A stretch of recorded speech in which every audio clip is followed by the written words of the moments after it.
Yeah, but when I think about it, I'm like literally driving by and I'm like, I'm gonna fly that.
I'm looking to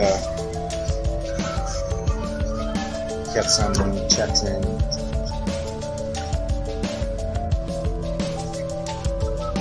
You've used all that shit before. You're getting all that shit before. That's it. I realized that I should have divided it.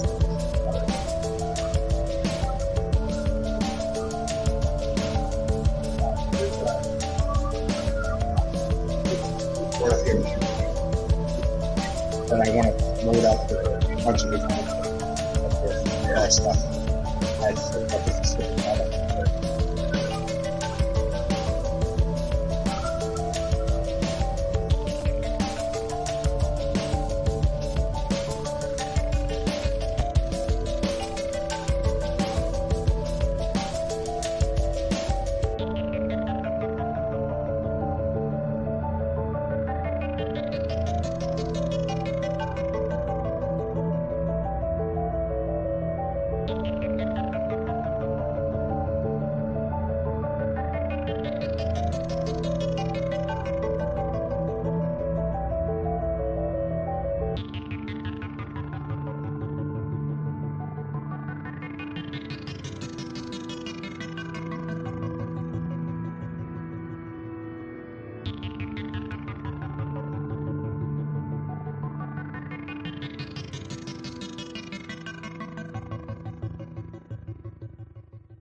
What is up, everybody? Welcome to another edition of Worcester Council Theater 3000, another night of pain as we watch the city council talk about, it looks like, the same old shit. That's the theme of tonight's meeting, I believe.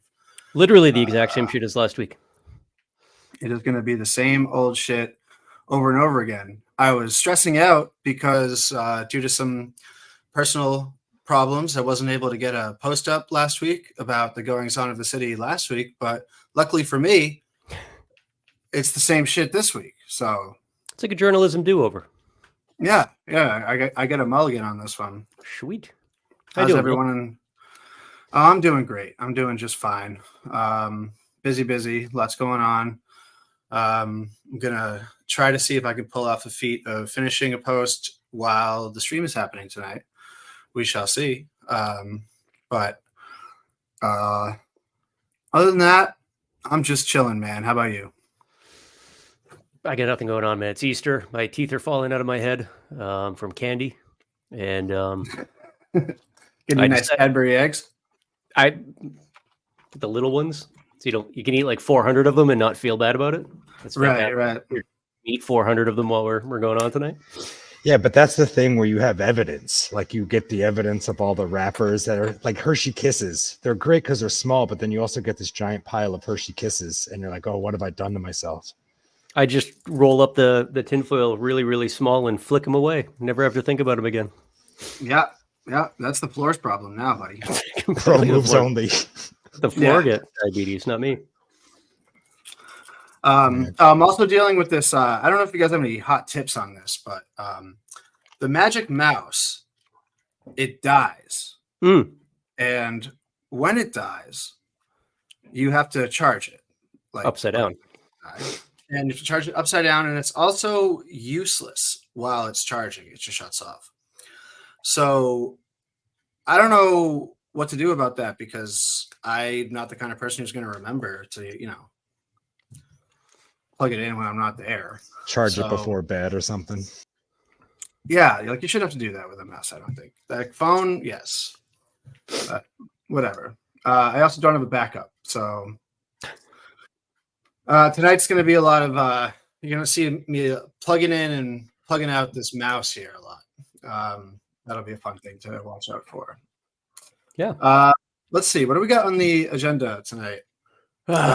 There's more rental registry. I know that's going to be fun. Yeah, you would.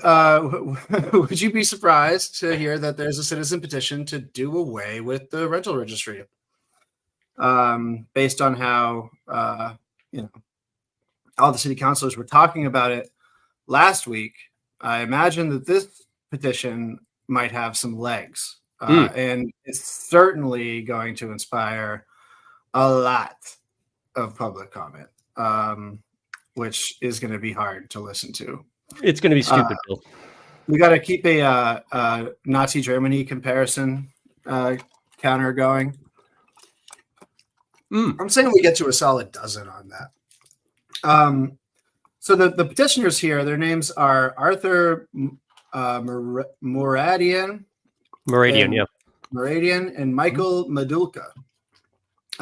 Who I believe are landlords or property developers or combination of both. Yeah. Right. Okay. So that they've done some bigger projects, but like on a local scale. Right. They're not building ballparks or anything like that, Bill. Yeah. Rest in peace, Larry Lucchino. He really got us before he went out. His last scam he pulled off in Worcester. So we thank him for that. And Woosoc's opening day, go freaking go Smileys, baby.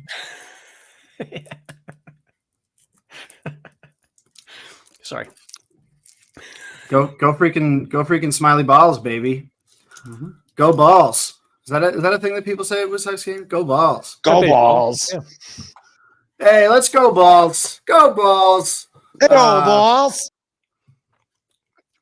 What else do we have? Samantha Olney of Halo Worcester is back with another petition to do the bare minimum of basic sort of human decency and have the city recognize the need for access to public restrooms for unhoused individuals in the community. That we've seen this show before. That's getting ignored.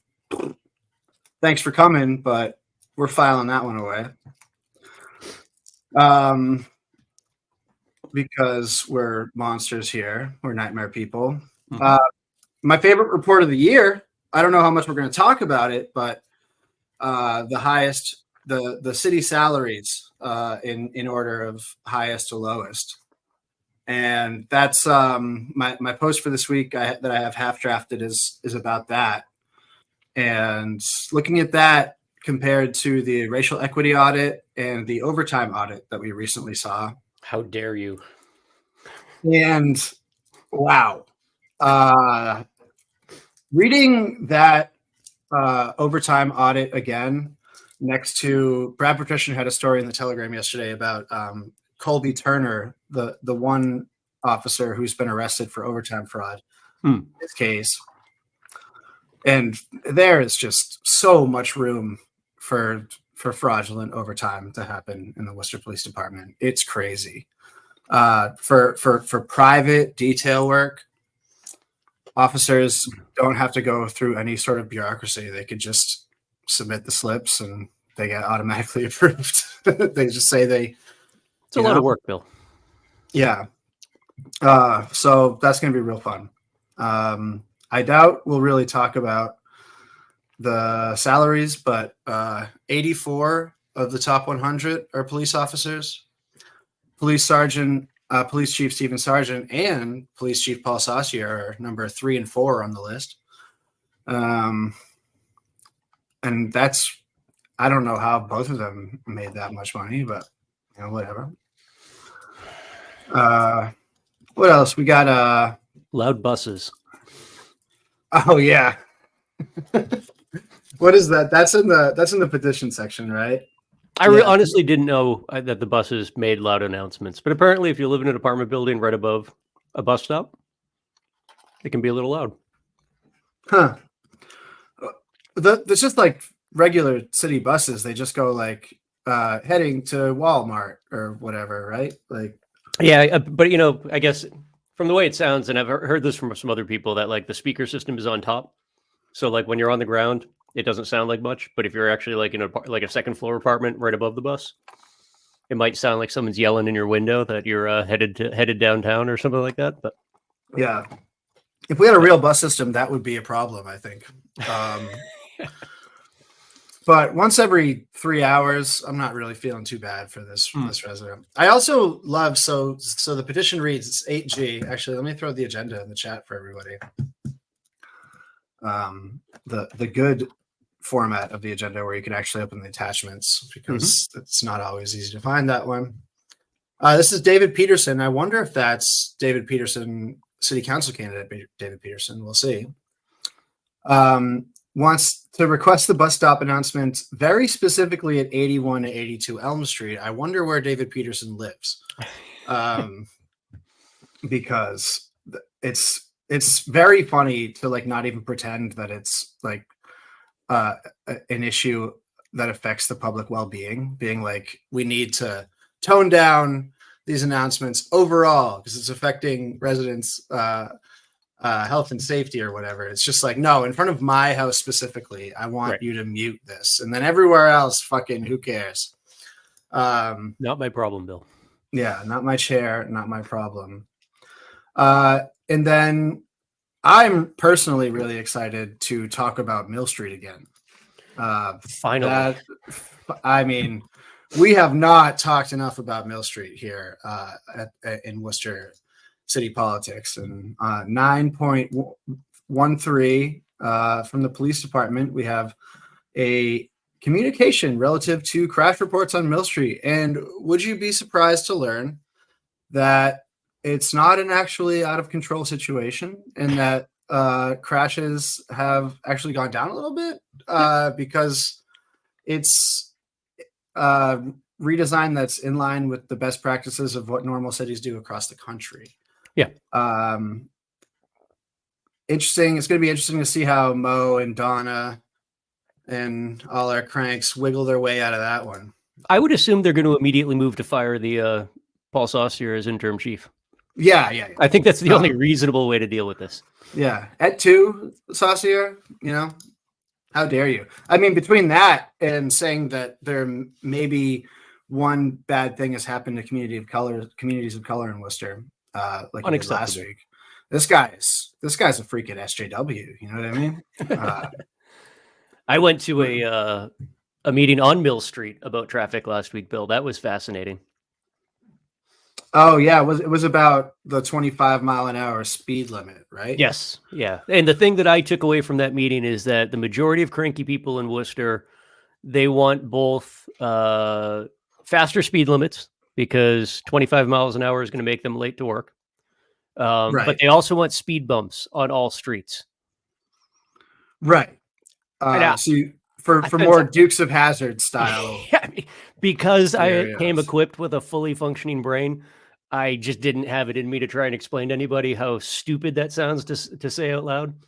We had one neighbor who was complaining that it was taking too long to paint the crosswalks after the striping was done on Mill Street, specifically one of them in front of the McDonald's over there, which I found particularly annoying because I had to stop at that brand new crosswalk to let a person in a wheelchair by, which made me late to the meeting.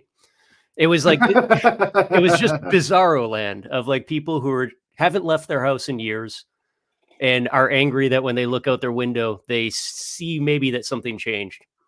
Yeah, and simply can't have that. Unacceptable. I mean, that's that. I went to the Mill Street meeting that was prompted by Jose Rivera last year about the redesign, and it was like an ethnographer's dream. If someone were to do like an ethnography of like reactionary townies in a hard scrabble New England city, oh boy, there was no better place to go than that one particular meeting. Because man, Fred Nathan was a superstar there. He was a freaking rock star. Fred did a lot of talking at this meeting as well too, because he lives in the neighborhood, so this impacts. He neither drives nor rides a bike, or I don't think he does uses sidewalks. I think he just walks down the middle of the street at this point. But he's got a lot to say on all those matters that don't impact his life whatsoever. Right. Yeah, he's a real causey. You know what I mean? We had Wayne Griffin get angry at references of schools, like in their study, because there are no schools on Mill Street. Now, this meeting was taking place in the Seventh-day Adventist school. Like we were literally, it's the same place that people vote over there.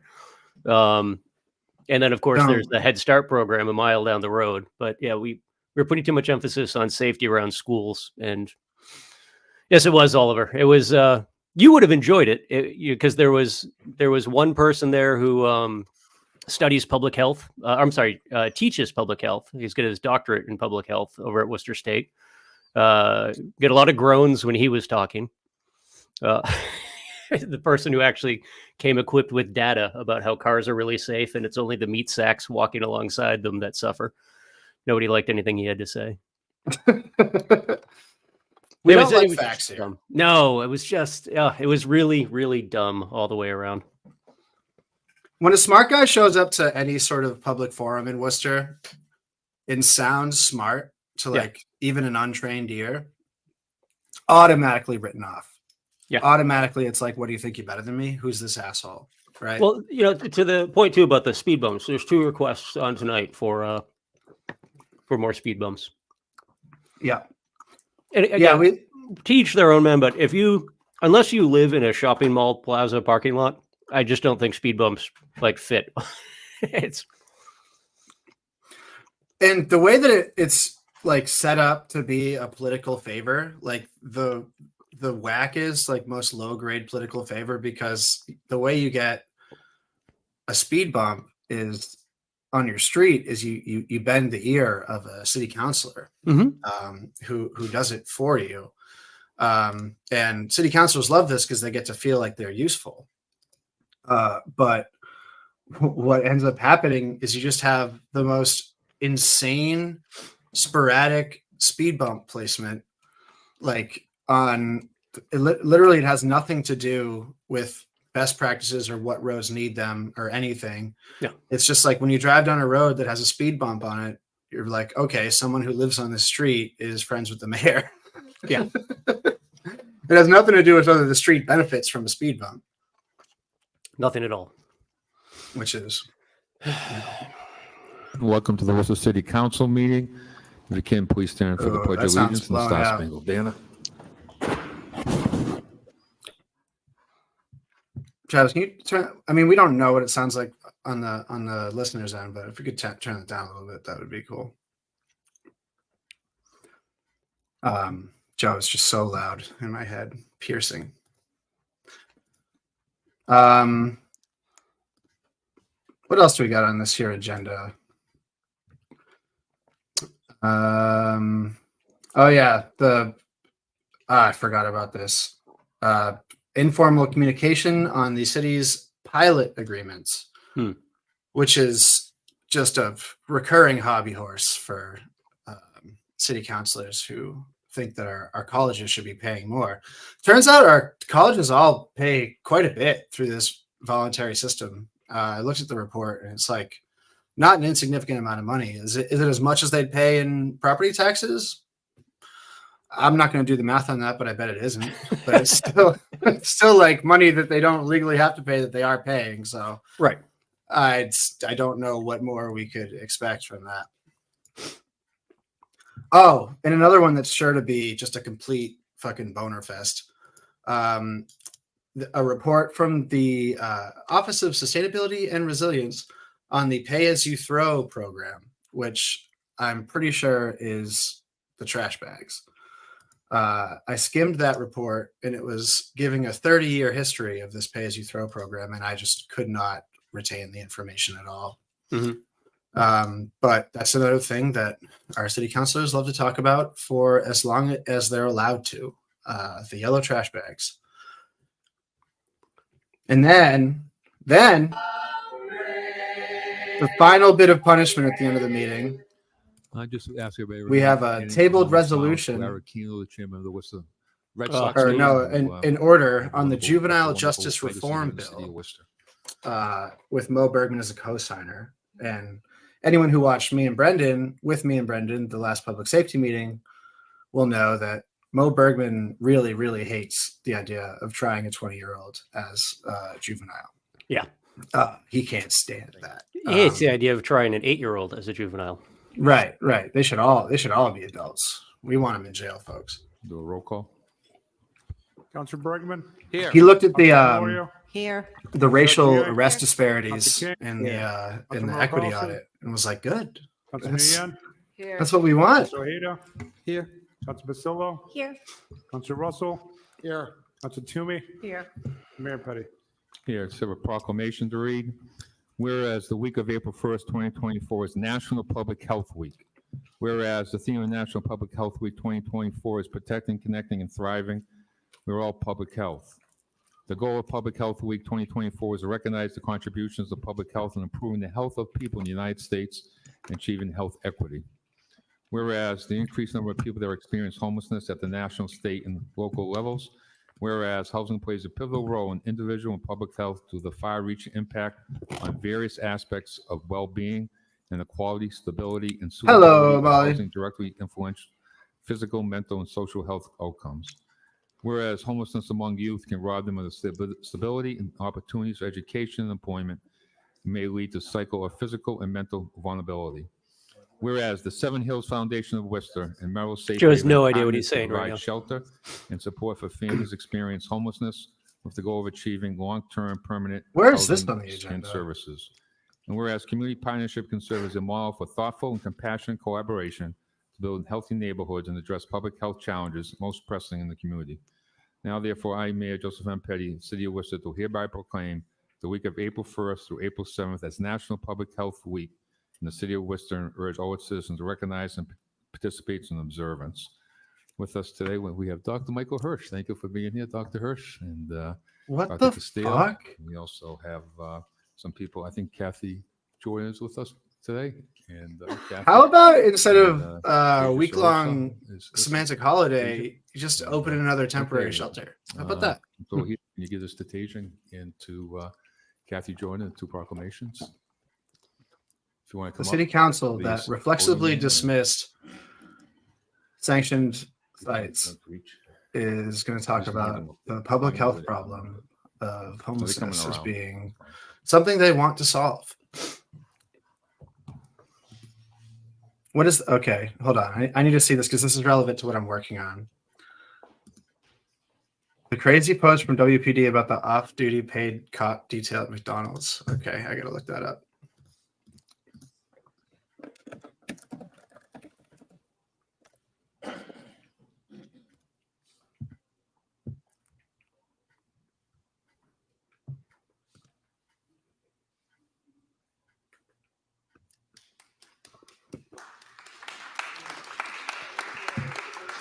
Congrats, you did the bare minimum. Great work, guys.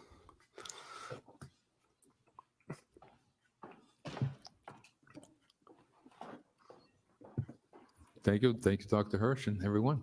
Appreciate it. Next, we have the approval of the minutes of March 19, 2024. All those in favor? Opposed? So ordered. Public participation, the person may speak for no more than 2 minutes on any item appearing on the agenda.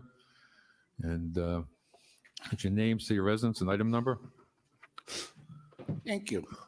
Fred Nathan, 8I. Obviously, we live in a different Yeah, this time. this WPD It post used to is, be, there were something. public bathrooms right out in the back here.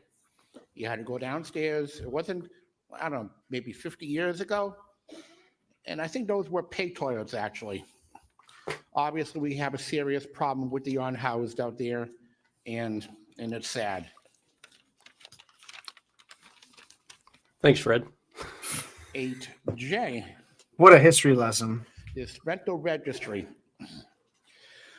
I am kind of thinking that the next item that the city council puts before us, and they're probably going to sneak it in some like during a blizzard or something, where I expect to see them taxing The people famous political probably ploy. walking on the sidewalk.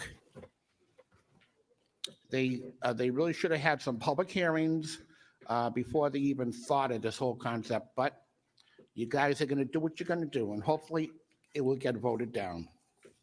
It already- 9-36, It's already happening, brother. The vote happened. I think it's G. So I'm a little bit confused here. You want to recommend $2 million, actually $2,200,000, be transferred from and to the same account. You're going to transfer it to that account and then to the account. Okay. I guess there's all the legal mumbo jumble here, but just curious, what do they bring in with those meters that I never hear this ever discussed? Are we paying this company to actually bring money in that Worcester will never see? Interesting question. Whoa. Maybe we'll get an answer someday. Yeah, next person, please. Is your name, city residence? I think. He's going full Joker mode. That was scary. Melican, Worcester resident.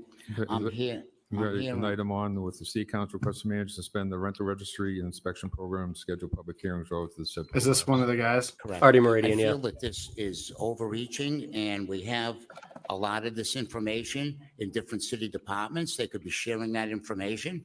I don't understand why there has to be a fee. In fact, I heard one of the councilors mention, why not try some type of an incentive program to get every building owner to give additional phone numbers to the code department, which I don't think any owner at all would have a problem with. I just don't see how this is going to benefit the average owner or resident in Worcester. Ultimately, it's going to end in more fees for the end user, which is the tenants in the city of Worcester, and it's also going to be discouraging to anybody thinking of investing in Worcester in the future. It's just another hurdle that landlords have to overcome. Thank you. Thank you. Boo-hoo. I do appreciate the honesty, though. This is just $25 that's Idella getting thrown Hazen, into the rent somehow. City of Worcester. Well, someone's going to pay for it, Today, Bill. um, I mean, you're the one out I here with the expensive posted Apple Mighty on Mouse and whatnot. registry form in That's my right. window today with great apprehension. My phone number's on it. I'm giving up a lot of privacy. Also, if there's a In violation, comparison to coming to the council and speaking $200 on a day. camera and on the Try record and every week. Get But somebody, and they'll tell you, well, you know what? I'm tied up. It's going to be maybe 3 or 4 weeks before I can get to you. $300 a day? 10 days is $3,000. 30 days, $9,000.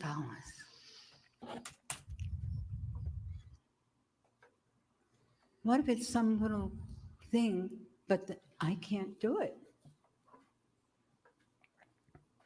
I don't have that kind of money. does anyone have any idea how this fucking It works? took me I guess- years No. to get a No, little bit of absolutely money in not. the bank because for 15 years, I had to rent to low-income people who Bill, couldn't check even afford the the private rent half chat the just so I time. can look at your face when you read this. So One I'm second, I got to unplug my owner mouse. occupied. Yeah, I'm an owner-occupied landlord. And the amount of money that they're saying for a violation, and then we have to wait for contractors, and contractors are busy all the time. It's ridiculous. What the fuck? And if it's a small job, guess what? Lady, call All right, somebody chat. else. You get this too. I've got very big jobs. That's too small for me. And Yeah, we Oliver, had it's this the happen $300 over only and comes into over. play if you're So not I think that this needs to be looked at willingly again. adding Thank you. your details to the registry. Way too much nuance.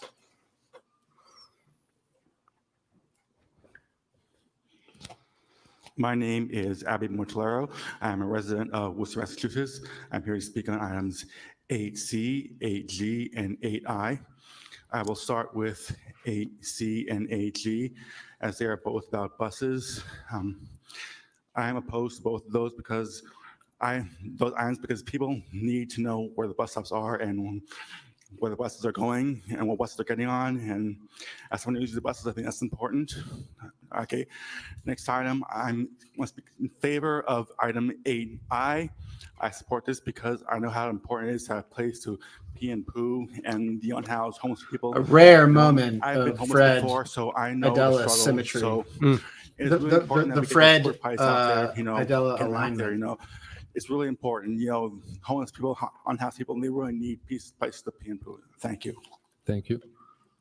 That was cute the way you said that. Yeah, They really needed a place to pee and poo. not wrong.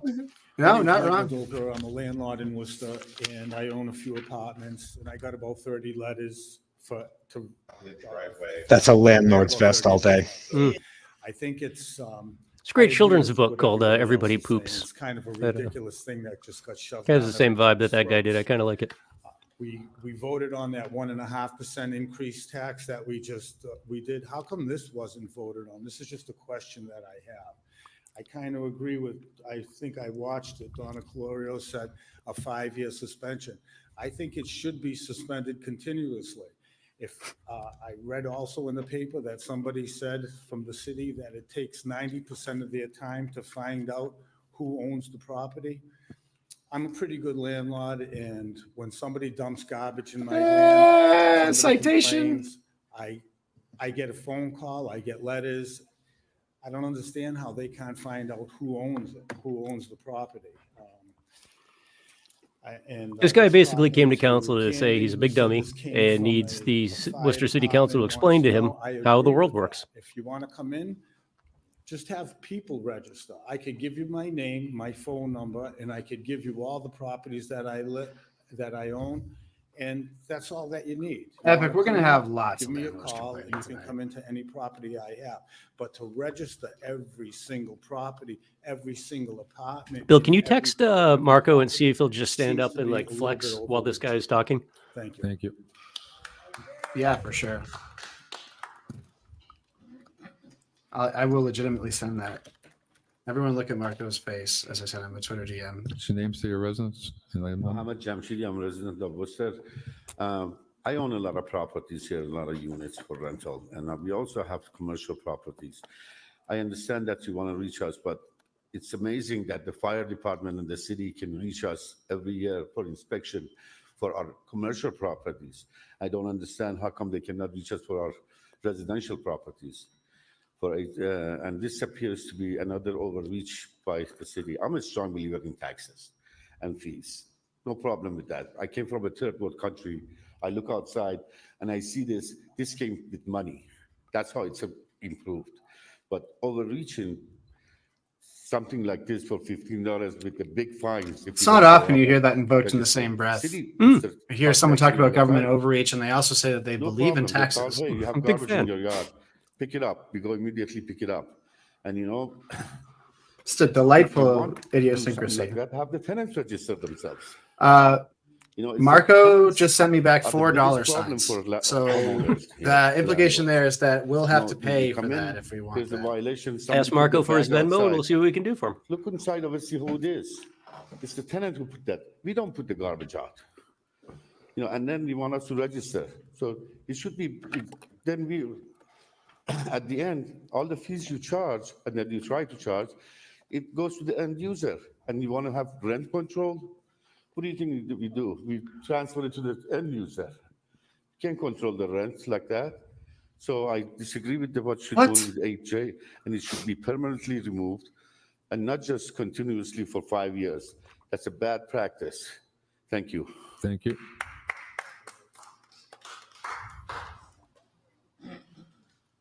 Anybody else want to speak? I wish we could do rent control. Colin Bombadil. Novick with the Great Colin Western Land Bombadil, everyone. Trust He's getting for his. Ash Oh, we didn't even Street. talk about that. And He's I'm getting a his whole own forest. Item 9.3.6, which is St. George's Forest, which is, we've been here before you because you had to approve it before we could go and apply for the grant. To review, this is an open space and recreation plan priority set by the city. So we are fulfilling the plan that the city has asked for. The property is worth $370,000 by appraisal. 70% of that is being paid by the state. The remaining cost of the property is being split with the Greater Worcester Land Trust 50-50, which is a great deal, where the city can pick up the 14 acres of forest for roughly about $66,000, which is a great deal. This 14 acres connects Bevenzi Conservation Park of 150 acres, Indian Hill Park of 10 acres, to Nick's Woods of 75 acres, creating an open space belt. Yes, he's for doing it. He's doing wildlife it. He's doing and it. for people. There he is. Interlinked with trails. I ask Look that at you one please arm. consider Move this over his a feet. project which we've already initiated. Again, this is part of a city plan that has been endorsed by the city council. And we would love to- Yes. Thank you very much for your help. Somebody clip that. Thank you. System, he is really good. And he, even as a neighbor, he's just great human being. Good evening, Mr. Mayor, State Representative Jim O'Day, and I'm here to speak on 11B and then 11A briefly.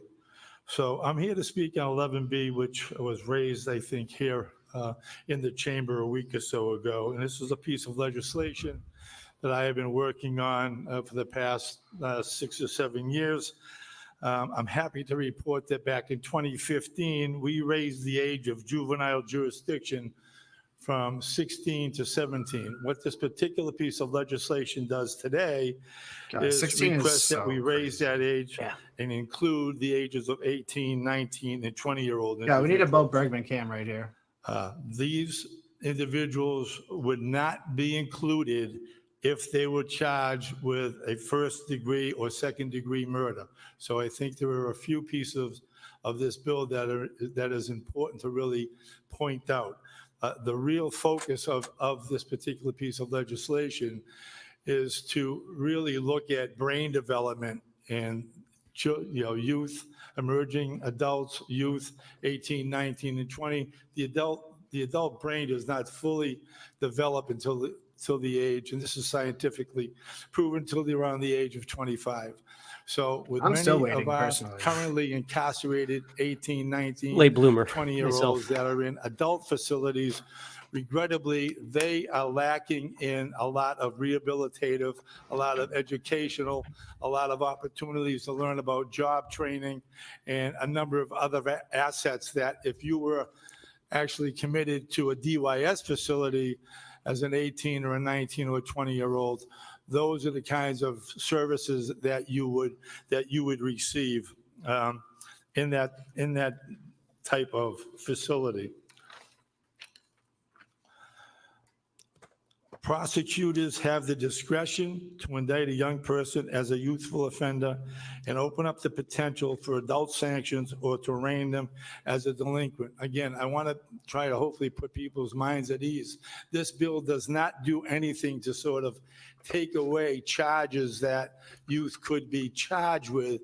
It still manages to hold those that are found guilty of a crime accountable. The main focus is that while they're being held accountable, they are actually receiving, rehabilitative services that will help them be prepared for when they do get released. Those are really some of the key components of this bill, and I'm hopeful that answers some questions that folks may have had. Again, if you're caught for a certain crimes that are heinous or capital crimes, you are absolutely capable of being tried in an adult court and sentenced to an adult correctional facility. The next piece of information I would like to address is something a lot more exciting. Joe's going to let him talk Which is 11A, which has to do with Burncoat Middle and Senior. I was going to say, we're well over 2 minutes here. As you are probably aware, I represent the northern. Travis is having a party over there. That's awesome. And along with yourself, Mr. Mayor, and a number of other folks. Some of it's a meeting, some of it's the karate gym next door. I thought a pretty exciting phone call a handful of months ago with the Mass School Building Authority, who really seemed to me to be strongly encouraging the city of Worcester to bring forward the idea of having construction and building a world-class Burncoat Middle and Senior High School on its current grounds. Oh yeah, So we have I'm to here take this that evening vote too, really or to just Burncoat gets speak- fucked up forever. To speak in favor of that. I think the students that attend or who currently live in that area, are getting a little bit of a short end of the stick because the school has had some structural issues, but it's our responsibility, I believe, as a city, as a community, obviously, to make sure that all of our schools are healthy and providing the kinds of services that we know that are absolutely necessary. I also understand that there are other schools in the city that we need to pay attention to, and we will. But right now, I think System, if you wrestled in high school, we'd love to have you up at Worcester MMA. On Burncoat Middle and Senior High School. Thank you. Okay, seeing nobody else, anybody online? Hang on, we have one more person. In light of the news today, Take your time. somebody went back to my timeline of 2022 and draw pulled up something this so tweet. Okay, John Provost of Worcester, and I'd like Which to. is, I think, some of my finest posting work.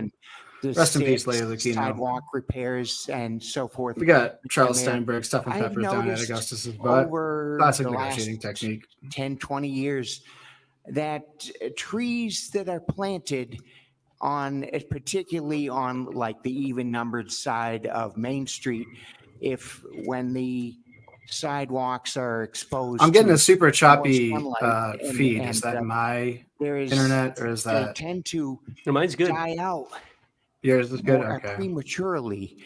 And I was wondering, like right now, we're having the corner of Benefit in Maine.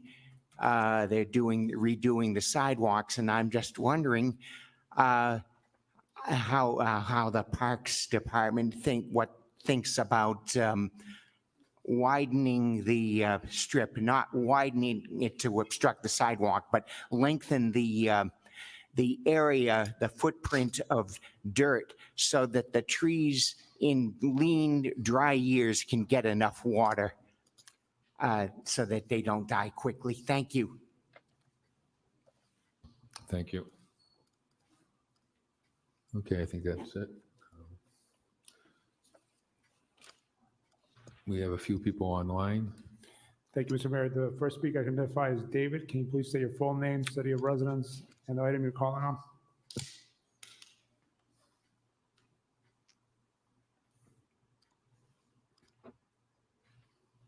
David, can you hear us? Unmute. Sorry, can you hear me? Is your name and city of residence? Yes, hello. This is David Webb, City of Worcester. Thank you, Mayor Petty, for the proclamation of this Public Health Week, despite how you voted a few weeks ago to keep homelessness illegal in Worcester. First and foremost, regarding 8I, public bathrooms. Last week at City Hall, the toilet downstairs was missing a seat. This obviously isn't a priority for anyone, even at City Hall. But city councilors and constituents love to whine about the unhoused community using the bathroom places other than a bathroom. And they use that complaint to argue for eradicating them. And like I've said before at City Council, let's eradicate the issues, not the people. This is a really simple way for the city manager to actually do something positive for the unhoused community that you guys are supposed to recognize this week. So please, I'm in support of 8I. 8J, suspending the rental registry and opening it up to public hearings. Arthur Meridian is my shop's landlord, and I am so glad he filed this petition. I think it's wild how much you can implement without discussing it in front of the constituents. There's really some interesting things buried in agenda item that most people don't know how to click through. As many landlords will, it's inspectional services, no trouble sending notices to us. $300 a day is prohibitive, but this is just a way for Worcester to decide who can afford to be a landlord or not. $9,000 a month is prohibitive, not an incentive. If they want every This is a safe space. They would make it free. More importantly, the city assessors Love the support of the cause of unhoused people in Worcester. This line is fucking annoying. For years. Discuss that instead of doing things. The only thing that I can come up with the rental registry that does weird me out a little bit is I feel it's going to create a very, very quick pathway for inspectional services to start cracking down on unlicensed housing units, which it's my understanding that that's actually where a lot of this originates from. Just where we already are in the midst of a housing crisis, that part's going to suck. Weighing in on item 11B regarding how pending legislation to raise the age of juvenile jurisdiction would impact firearm cases. I responded to this question both for my current role getting rid of and those. as an attorney who represented young people for over 2 decades in juvenile court matters, including serious felonies in Massachusetts as well as in Rhode Island and Connecticut. Given my years working directly with system-involved youth, I want to drill home the point that the juvenile system always has and continues to handle and hold young people accountable for serious offenses, including gun offenses. The juvenile system handles all felony offenses involving young people with the exception of first and second degree murder, as Rep. O'Day mentioned. For other felonies, including illegal gun possession cases, juvenile court prosecutors have the discretion to move to indict a young person as a youthful offender under Chapter 119, Section 52, and open up adult criminal legal penalties in those cases. Once indicted, a juvenile court judge has the discretion to have that case proceed. Yeah, my internet's blazing fast. I don't know but with an enhanced penalty of being sentenced to a commitment to DYS up to age 21, to sentence a young person to a straight adult criminal sentence as allowed by law, or a hybrid sentence which combines the DYS commitment till age 21 with a subsequent adult sentence, which we offer. Brendan, you understand this better than I do. It's not for So simply the not notion that we registering. sometimes hear that, It quote, nothing slapped with happens this to young fine. people It's in for juvenile court registering with is a incomplete long-standing information. myth that is long frustrated Or dedicated failing to keep up your practitioners in registration. the juvenile And system who handle those cases every day. and every indication seemed to be Pending given that it was legislation not going to passed that would become a bring punitive 18-year-olds into the stacking juvenile of system, fines those with gun until like possession notice was cases given would and be given and given. It subjected was more a to the way same to framework. Potential indictment. as I think you brought it up last week when this was being discussed. Significant adult When you're probationary dealing with the kinds of properties that are sentences buried under layers of or being LLCs, sentenced and as it's an nearly adult impossible to to the figure out penalty ownership. allowable under our laws. Those are the kinds of I hope properties that this, they would from like my to perspective, is able to be able provide to have a some direct clarity point to of some of the council contact members' instead of just a and I thank you registered so much agent for your listed time. on the tail end of a train of LLCs.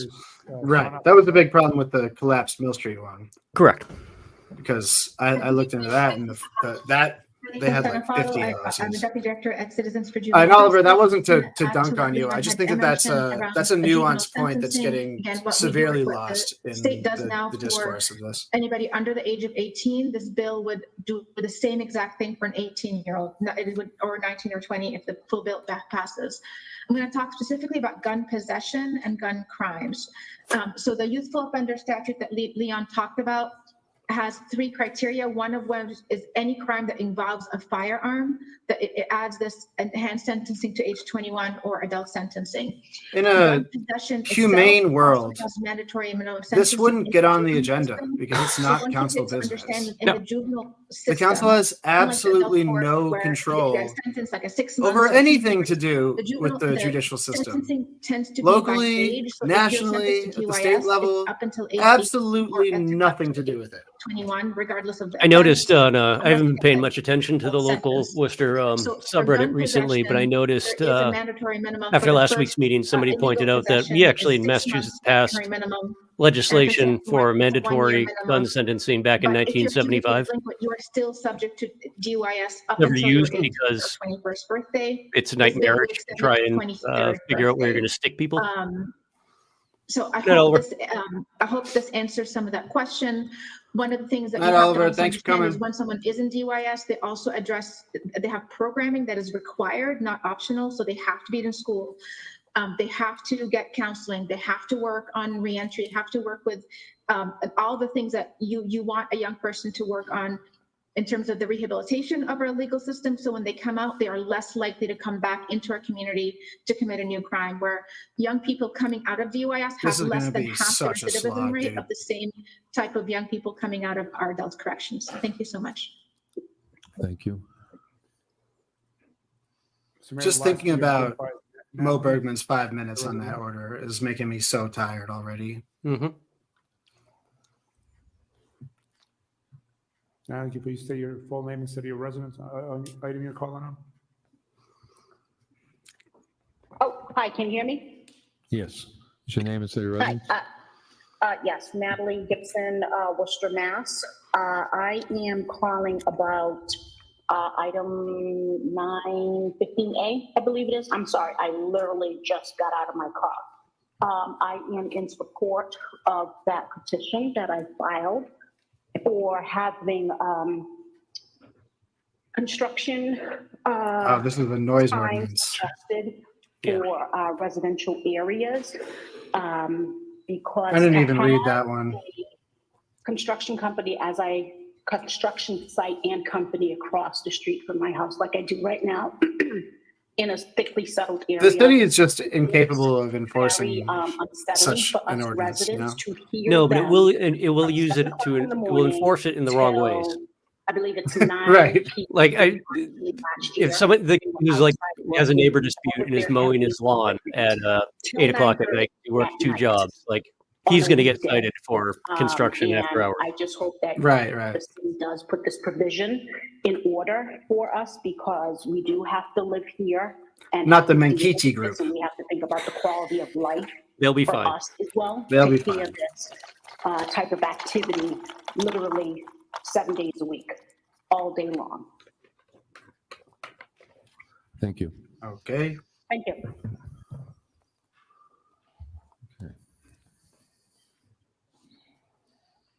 So you have hearings and orders. The motion is to open the hearing in regards to. Do you have a funny haircut tonight? First of all, before we go there, a few items are going to be held tonight. Remember when he had the thing on his head?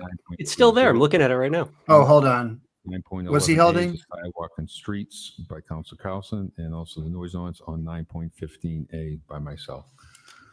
Under privilege. 11A. What's 11A? So we have hearings and orders. The motion is to open the hearing. And in regards to Plantation Street and Bowditch Drive, 5 utility poles. Eversource on West Boylston Street. Wait. Gas, and also 7. 11A is the one that needs to be approved tonight. Pole location on Millbury Street. And 7D, National Grid. That's the school? West Boylston Street. The school building authority Open the one. hearing. All those in good. favor? Opposed? So Did I voted. catch that right? Did anyone in the chat Anybody catch opposed to which these ones he's items? holding? I thought it was 11A is what he said. Close the hearing to adopt. Yeah, I'm pretty sure he Those in did. favor? Opposed? So ordered. Petitions 8A to 8B refer to Public Works. Those in favor, opposed, so ordered. 8C to 8E refer to traffic and parking. Ah, Those in favor, opposed, so ordered. 9.11A. Probably Can I those. speak on 8I, please? 8 what? 8I. I? Oh, we're on 8E, right, or 8F. Okay. 8F, Laura Ritchie, request City Council, request City Manager, request Commissioner of the Transportation Mobility Work of the property owner of the Price Right at 117 Gold Star Boulevard to review signage at the entrance to Price Right to ensure drivers do not enter Gold Star Boulevard going the wrong direction. So I don't know if she's here. Okay, we're going to send that to City Manager, and Laura is absolutely correct. I've seen cars in the last month coming down the wrong direction on the street, and so we'll send that to the manager. All those in favor, opposed, so ordered. 8G, David Peterson requests council, requests manager reach out to WRTA to request stopping the bus announcement at the bus stops in front of 8182 Elm Street. Send that to the city manager. All those in favor, opposed, so ordered. HH, Patricia Hobbs requests council, requests manager update, request to rename the Green Island Neighborhood Center to include both Green Island and Lorraine Laurie in the name. Please see attached. So we're going to send that to the manager. I missed what Christian held. Ordered.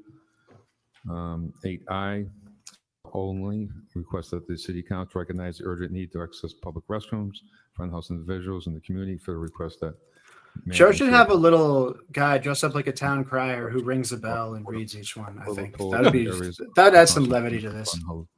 Individual to address this critical issue. Is Samantha here? Or do you want to speak on it? Or you're more than welcome to.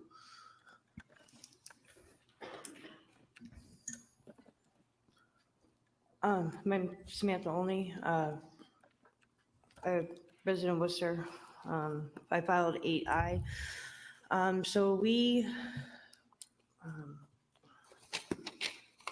The petition asks for a system of public bathrooms or portable toilets specifically in the areas of high foot traffic and where areas the unhoused are known to convene. As previously mentioned, like residents, cities, workers, and even us, other unhoused community members complain about people using the bathroom in public places like sidewalks, the walking trails, parks, and it's a public health concern. Like, we need to be able to use the bathroom. People discriminate against us for going to the bathroom. Like, they don't let us use the bathroom. Specifically in like the Walmart area, the only place to go to the bathroom is Walmart. And so if you're not allowed in Walmart, what do you do? Like, there are no public restrooms.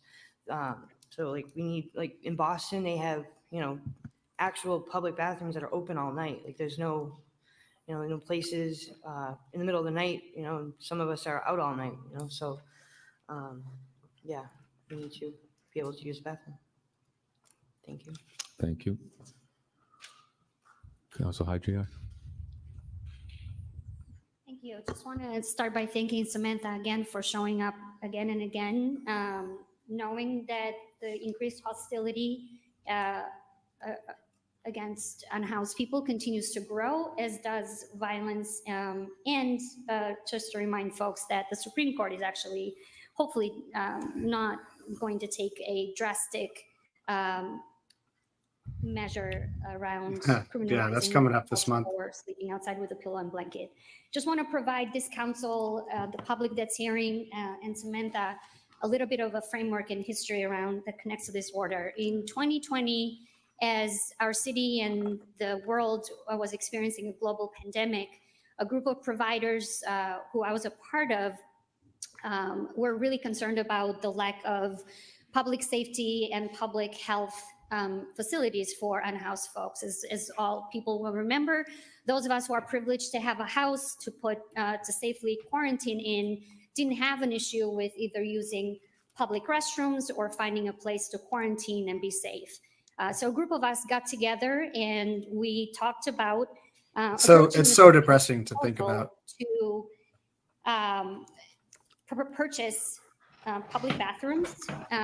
We had the privilege of working with Chief Economic Development Officer Peter Dunn, who attended those meetings, and who I am deeply appreciative of for putting in the work, working with us, putting our heads together to try to understand what other best practices exist and how we could bring a similar program to Boston that Samantha referred to Worcester. For reference and background, the reference that Samantha was making, and a lot of us, a model that we looked to, was developed by an engineer who specifically looked to the unhoused community as well as other communities that could benefit from use of public restrooms, and came up with a really interesting model that would detect overdoses in those bathrooms. I mentioned that not to stigmatize the unhoused community, but to bring up the point that that was a concern that the folks that were against this proposal brought up as we went through these conversations. So I would like to make a motion to send this item to the Public Health Committee.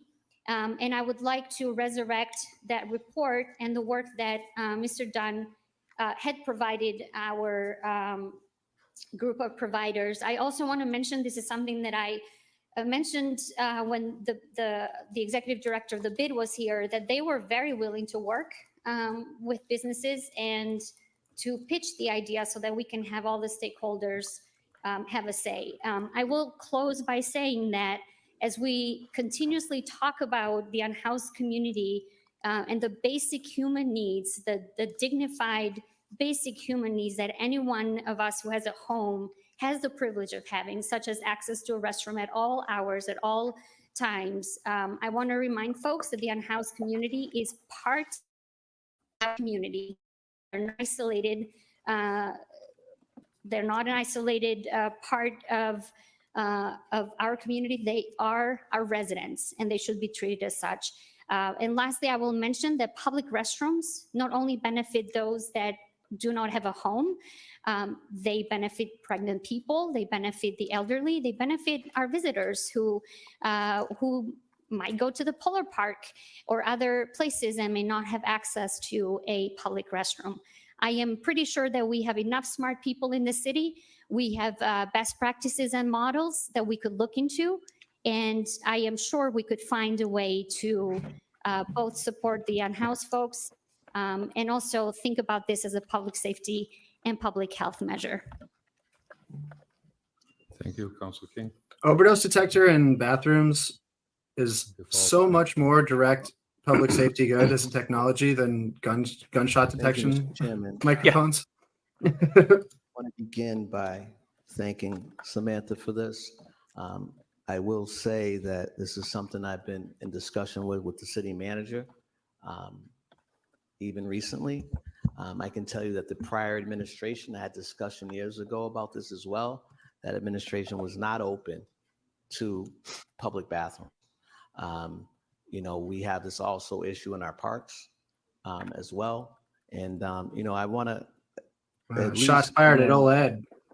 The city manager here, who is open and has been open. I know that the communication he had with me was around the bid district and what they're doing as relates to public bathrooms, but it's certainly something that I support.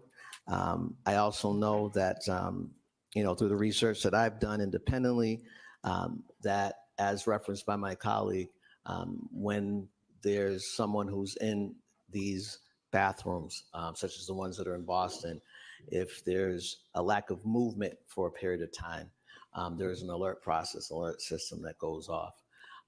There's also a heat sensor sorts of things in some of these options. So I'm not familiar with the work that was done that was referenced with Mr. Dunn.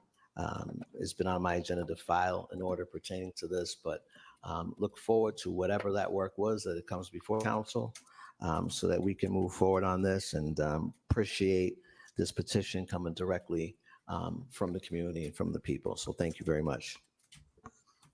Thank you. Councilmember Carlson? Oh, boy. Yes, Mr. Chairman, just wanted to make the council aware, there is 2 items in economic development currently right now from the bid, and this is in part of their report that they had brought forward to us. So this is currently in economic development. So just wanted to make the council aware that this is in economic development. And there's been ongoing discussions with, as Councilor Hajai reported, with Mr. Dunn in economic development. So just wanted to make folks So aware of petty. that. Thank you. Thank you. All set? Council Paul? All set? Okay, I know the motion's under public health, but I'd like to send it to the manager, get a report back on best practices. I want to see some good points were made tonight. And You don't get to see do what we'll that, Joe. If we can make it better or not better. So if you want to take that, your report, and we can send it to the committee afterwards. That'd be my motion anyways, and send it to the manager for a report. So we all can see it and talk about it and get where we're going. Okay? Mr. Chair, could I Councilor just Hajai? make a note? I would really like to differentiate between what my colleague was saying is on economic development. This proposal specifically speaks about a model that I'm not really sure, I can't remember correctly, but I don't think that that model actually made it to the bid. That was specifically for the downtown area. And I think Samantha is pointing out to a more holistic approach around the city. So I'm fine with going back to the city manager. And I'm also happy to sit down with you and provide some of the examples from best practices. But I would really like to see this in public health, only because this is also public health and safety issue. Okay, so send it to the manager, get a report And- back. Correct. And on both on the public health side and the public safety, and how you can make sure that all. Joe, what are you saying? So Just kinda you can do mumbling. it, and just like to see Just that. rambling on. Okay, those in favor, opposed, so ordered. 8J, we're going to send that to the manager off the other reports that were requested, I believe, last week. Councilor Russell? Mr. Chairman, I like to, I agree with you that it should go to the administration, but I also think that it should They go to already the voted. economic development. And I think that Oh we my should God, these fucking start a people. discussion now in that committee about how this program is going to go forward. And I think we should be clear, at least I'm going to be clear tonight on my own, and I'm only one of the 11 members of this council. But as far as I'm concerned, this program should be put on hold. The timeline should be extended. The filing deadline until such time that the manager comes back. Oh, he's talking about At the very least. rental with registry. The guidelines about the fines. For the $300 a day fine is not something that I want. Still strikes me as a missed opportunity. And I know it's not like a true municipal solution, but we should have taken a bunch of that ARPA money that we didn't know what to do with and literally just bought Planet Fitness memberships for, or any gym really, for It's a good idea. anyone who's unhoused, just to have access for bathroom, showers, and the opportunity to use the gym too, which might sound trivial, but To the east, in Boston, I don't know. Massachusetts, they have a rental registry, and it's a pretty tough. I know guys that go on tour that get the gold pass or whatever, so they can like. it's $25 a month. Yeah, you live in your car, live in a touring van, and you have like everything you need right there. Touring is basically being homeless. Yep. For a short sense of time, and it works really well. For Section 8 from their local housing authority. Again, none of that is meant to absolve the city of actual responsibilities for taking care of its residents, but 1,000 units that we're going to be looking to inspect over a 5-year period. I don't know, I'll try my St. John's math again, but it comes down to, I think, 10,000 a year, and break that down by the month. And if you give each inspection at least an hour, even if there's no commuter time, that's a whole lot of inspectors that we're going to be calling for.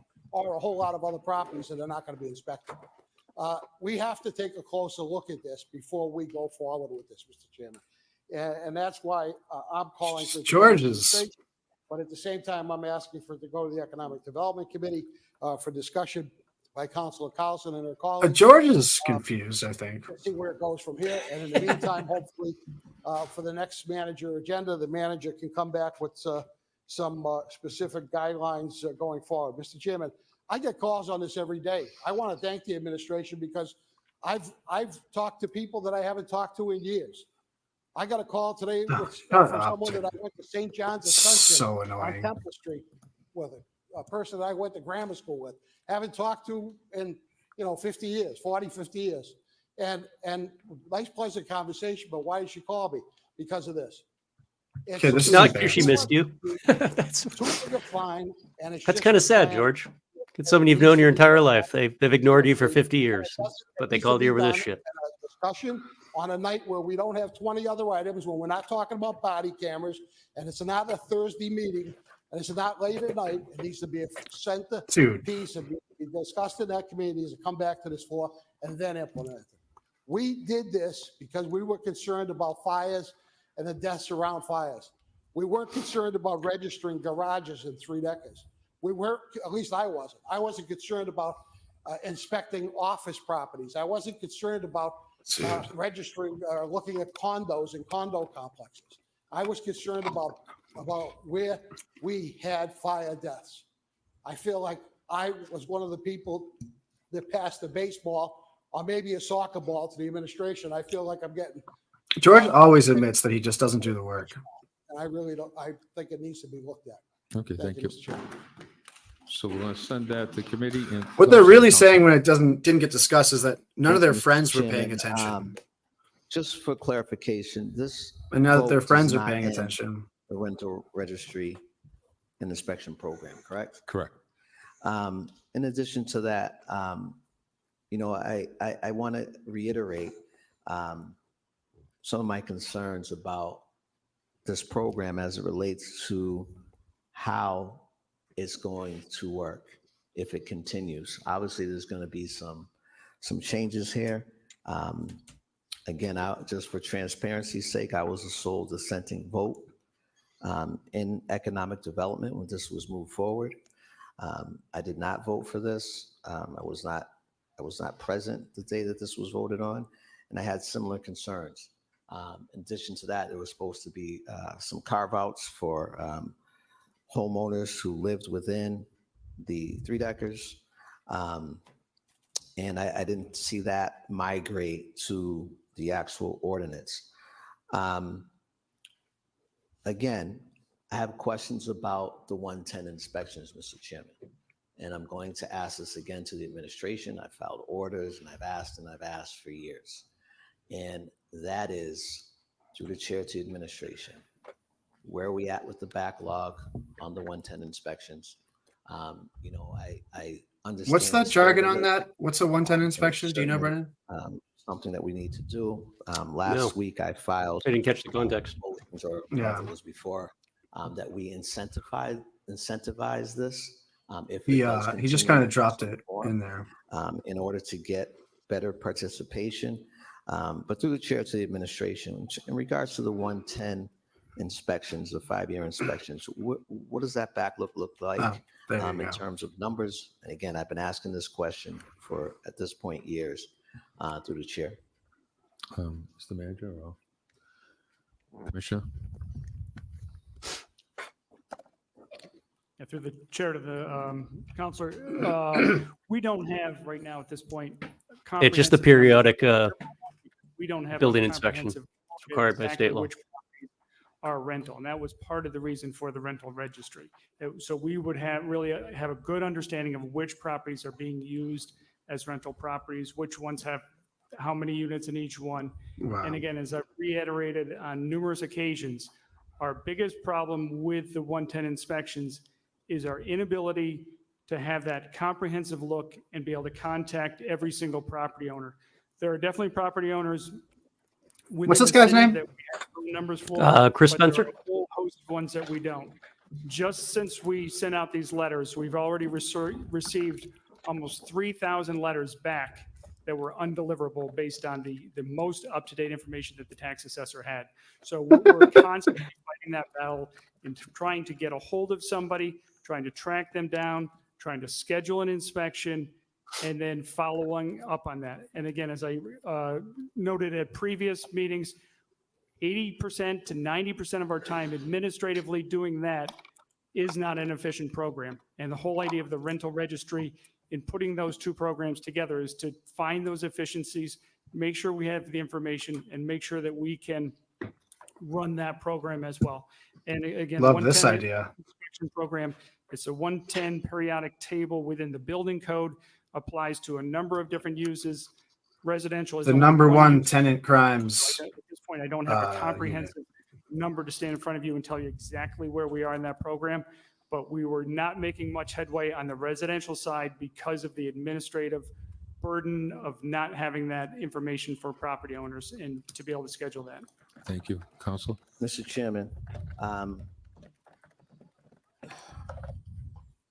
going to try to temper my comments a little bit here because I'm extremely frustrated. I've been asking for this information. You know that we did bring this forward. The fire department was here. At the time, there was, I think it was around the budget time, and we were sold a bill that if, you know, we wanted to fund additional staffing and inspectional services, that we need to do this as well in accord. And I can't get basic numbers, and that's frustrating. Through the chair to the administration, in regards to problem properties that are in line for the 110 inspections, Mr. I have a feeling that the backlog number of this like required 5-year inspection would be so damning for the city. Oh yeah, it's like all of them. I mean, I just, 5-year, the 110 if there's anybody in the comments that is a landlord, I'd love to know when the last time you had a Counselor. No, again, inspector in your building that we don't have a that comprehensive wasn't list following like construction or whatnot, just a general scheduled, haven't seen you in a while inspection. About the 110, I think that's important to point out. Also, we've talked about this just before. philosophically, This if it's a 110 safety inspection, don't get into the unit. So 110 have what? just been primarily. Why does it matter if common there's a tenant in Looking at there, the common areas doesn't or tell if us whether it's there's an illegal owner requirement that's occupied? blocking a secondary means of egress. It doesn't. It give really us all the doesn't. And I think that's the part comprehensive I'm sort of still help really with hung that up those on what Candy was talking about we are last week looking with when she was both going of after those this guy about sanitary code and not finding that metric understanding what sanitary code was. If I understood her right, it sounded like she had never heard the term before. trying to make sure that we're looking at where are Again, the that's just the high-risk basic state law that that describes a building to be habitable. And like, initially the especially when it comes to program unlicensed units in particular, like you could just be warehousing people, and there's no concern for safety. You could be subdividing existing units without putting up proper, smoke alarms or extinguishers or whatnot. Never mind things that might be more like rooming house setups versus apartments with shared bathrooms and what have you. To make sure that our firefighters are safer and things of this nature, and to hear that, you know, we've been going through these sorts of lists, and I'm not here to argue the 110 only gets in the common areas. It's really Epic, I think, because they're like, to Bill's point, their backlog is so ridiculous right now that it would basically mean nobody could rent. more than just smoke screens. Yeah, I would be actually, honestly, deeply opposed to any sort of policy right now that takes units off the market. I think that's so counterproductive. Again, despite the spirit of this, like how far we're behind on the and that's just like all of this just seems like the more you think about it, the more of a quagmire it becomes to even to the administration, like try to regulate landlords, right? Like it's like impossible. And in terms of the 110 reports, given that I don't know how we're doing it now. Mr. Manager. Through the chair to the council, I think that's what's being proposed here, and I don't, They keep dodging that question. Again, we don't have the right information or the right data because we don't have a registry. We don't have a system to be able to understand the capacity of the issue that we have in the city in terms of units that are having been inspected through the 110 process because we don't have a right system. So the rental registry is for the purpose to get the information to then create a process to be able to start to inspect. So this is the system that would allow us to start to register, to get a database, to have a better understanding of how many units in the city we have that are being rented, which then will allow us to start putting our strategies together to inspect and then give us better data and information on where we stand, where we're at, what we need to improve. But right now, we don't have any of that. And the rental registry was the creation to start to go in that direction. And so that's what's being proposed. Thank you. So for clarification, when it was mentioned that it's done currently through the alphabet, if there's no lists, how does that happen through the chair? Or is there an alphabetic list? I don't know. Commissioner? Yeah, through the chair to the council. Yeah, that was the process that was in place when I got here. Again, I don't know exactly where it was left off. Even within the alphabet, there was major gaps that were happening, mainly because of the inability to get in touch with people. So, I looked at the timeline of what it was going to take, and it was just so many years out at the pace that it was going without having a more efficient process and having that ability to. I really think too that maybe this is where there is communication breakdown. It's just like looking at the faces of the landlord gallery. The entire day. They look more confused than angry right now. Like, I kind of feel like, especially when it comes to the local landlords, we haven't heard anybody like the Mankiti group, right? Like, I don't think any of those folks have come in with a problem like this. This is just another thing that they'll have to do to do business in the city. For these smaller folks who are inheriting property from parents or build up a small business that's based, I don't think they can really grasp the scale of how many rental units there are in the city and just how huge of a number that is. And if you have whatever, a dozen or 100 inspectors, that's years worth of work to get into all of them and make sure that you don't have a toilet in the kitchen. Right. Thank you, Mr. It's just it just kind of speaks to the fact that it's a bad system. It's always been a bad system. I mean, all of our systems have been bad and have always favored property owners. I mean, it's the same problem we went through with the additional look at this and sending this assessor's office when that changed hands a couple of years back, right? I mean, you have a lot of homeowners in the city still hold a grudge against watching their tax bill go up. It was just easier in the past to always assess at around 2/3 of the actual market value of a property. It kept the voters happy. You didn't have to really keep an eye on the market. Just a safe way to assess. It also meant you didn't have to send people out looking at houses every year to see what they're worth. We just didn't have the manpower for that. To the city, so that would be my motion. And I also want to think about too much overtime pay for cops. Add to this. I know You can't have more than 3 city building inspectors because we need 400 cops making $200K a year each. what would be the best thing for the city. And the same thing with this exact same conversation would be happening if we were talking about making changes to food inspections, right? Like we're also way down on food inspectors. Bill, you're a kitchen guy. I'm sure you've seen some shit. If you actually tried to explain to the city of Worcester why it's important to have the kinds of inspections to the degree that we should be having in the city, I mean, it's massively important. Wildly understaffed. You would have the restaurant community go insane if they started hiring more people and putting together a database. Do what they did like in New York, where you hung your report card on the front window for the guests walking in. Right. Yeah, that would be very effectively fought off, I think, because the chamber, the restaurant collaborate, owners here there's less of them and they're more powerful than these landlords. When a person buys The chamber would be able to quash that real quick. They've sold their house and they're still getting tax bills, etc. So is there some way that we can work together to make sure we have the most up-to-date information? Mr. Manager? Through the chair to the council, our current assessment data system that we have pulls information from the registry of deed probably every week or 2 weeks. Okay. So we have pretty current information of who the recent owner is when there is an exchange. This is the kind of issue Commissioner just alluded to it. Is where that when you think we sent about out, the paper of thousands record of letters, and we just received being 5 back, times which bigger means that they than it are was, scenarios where they are this shit could have been so and well even though explained on to the people. registry of deeds, Oh yeah. there's certain If information that's like they there didn't that start also reporting on reflected this in our at the moment database, of that controversy information because is not correct. they're chasing whatever That story got is mailed to of the the other bank moment. to us. Like there So could have that's been, an area that this the could have registry been very, very neatly explained to people that through ability for us to have like that a series of just 2,000 plain simple properties. pieces of journalism. Hey, there's a rental registry coming. This is what's on it. This is what you'll be expected to do. And checking those, since we don't seem to know. And the city, like social and, media is not going to you know, fill that gap. The cross-checking city them with just doesn't problem properties list have the capacity to get the also word out to further, people like identify, a healthy paper record folks would. that we should, Right. properties that we should actually see. So because this conversation begins at the point of reactionary misinformation. fine tune all this. It seems Reactionary misinformation and people who don't even try. Like listening especially with under what you're saying to what Kate is talking about right now. Like she keeps talking about owners of record.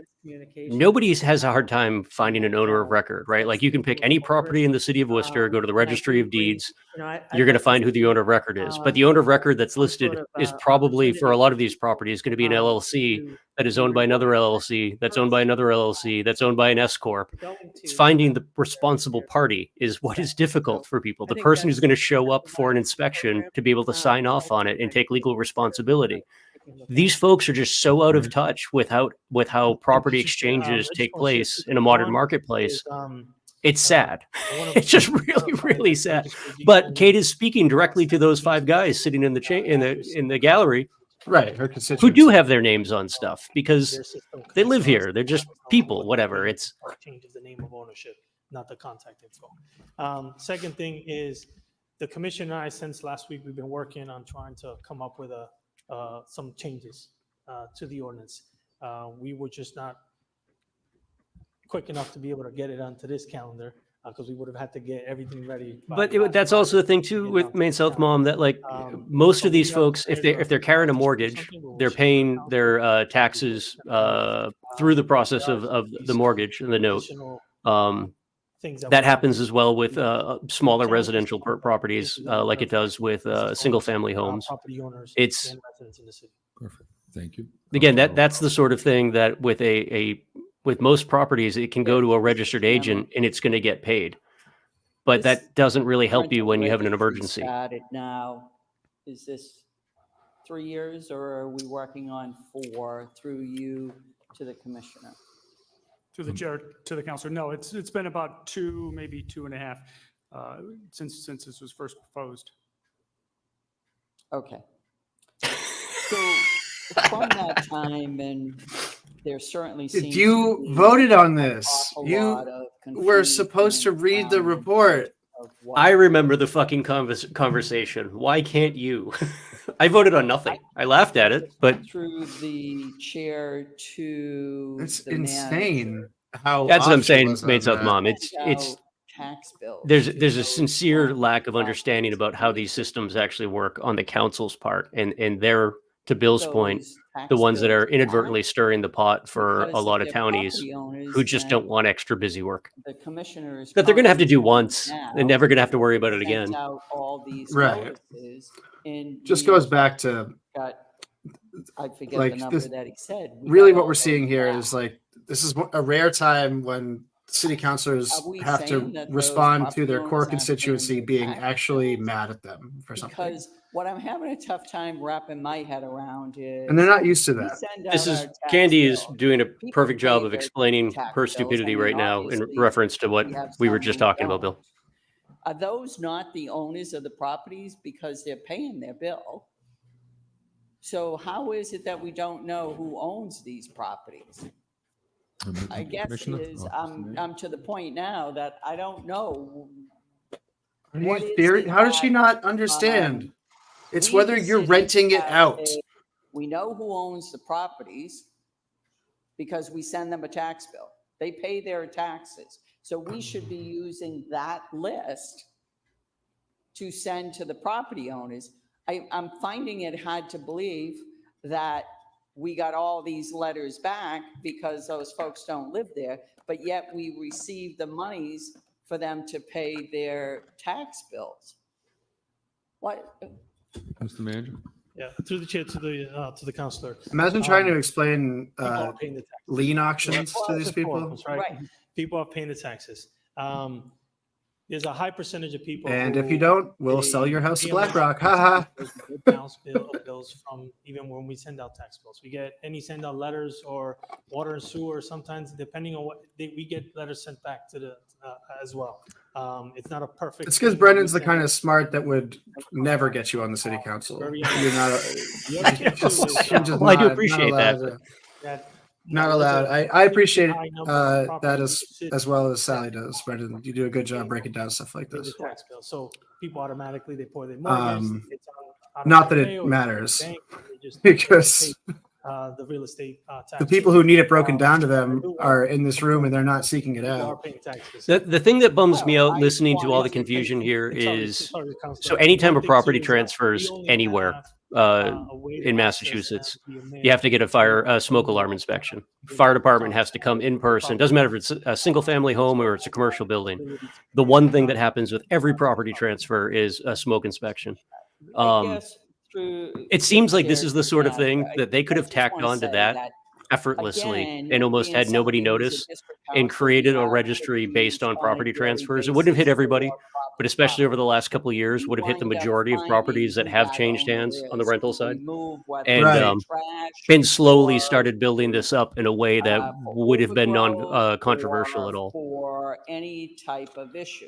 Yeah, that makes way too much sense. And wouldn't the fire department be champing at the bit for like something that necessitates their usefulness to the city? Like that seems like it's right up their fucking alley. I'll tell you, man, it's one of the things that like the fire department in Worcester does a fantastic job with smoke inspections.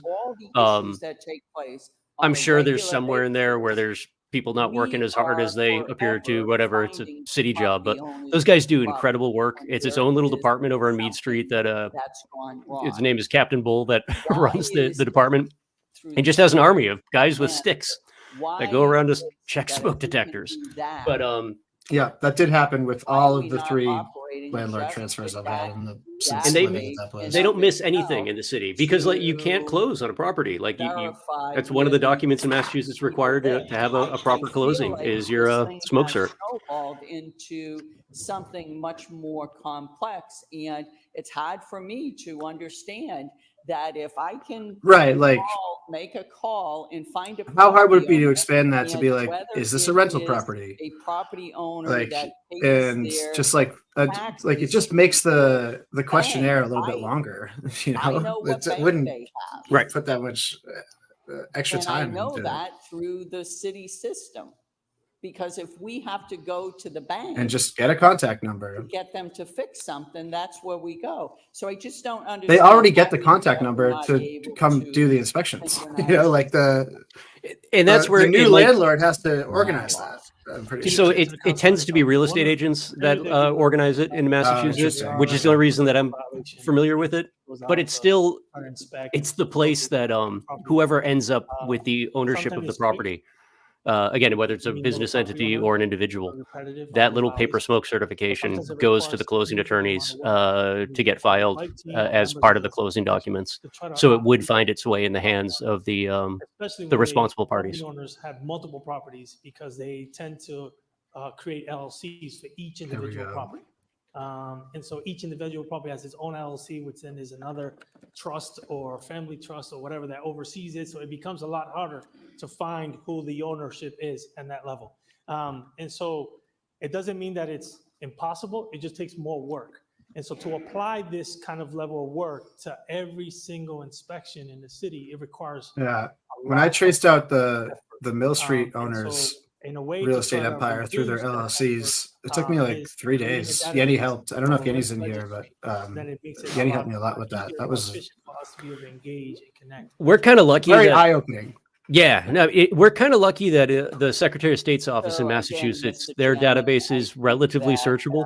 it's Like most Yeah. states do not make that data public at all. Galvin's office has been good about I it. think it's But even then, like as soon clear as you that this and needs as to soon as you be encounter an put on out of state hold because entity there's an that awful might have lot of ownership in Mass, it's unanswered you're done questions. because most states don't Um, have that kind of transparency and that we offer. Again, Mhm. I just think that I support putting this on hold Yeah. for the time frame that has been proposed. And I just wonder, is that enough time, putting it on hold until, I believe it was June? I'm happy to take this How- in economic development. How does this even There get certainly put appears on to hold? be I just, an awful lot of unanswered questions here. Thank you. Thank you.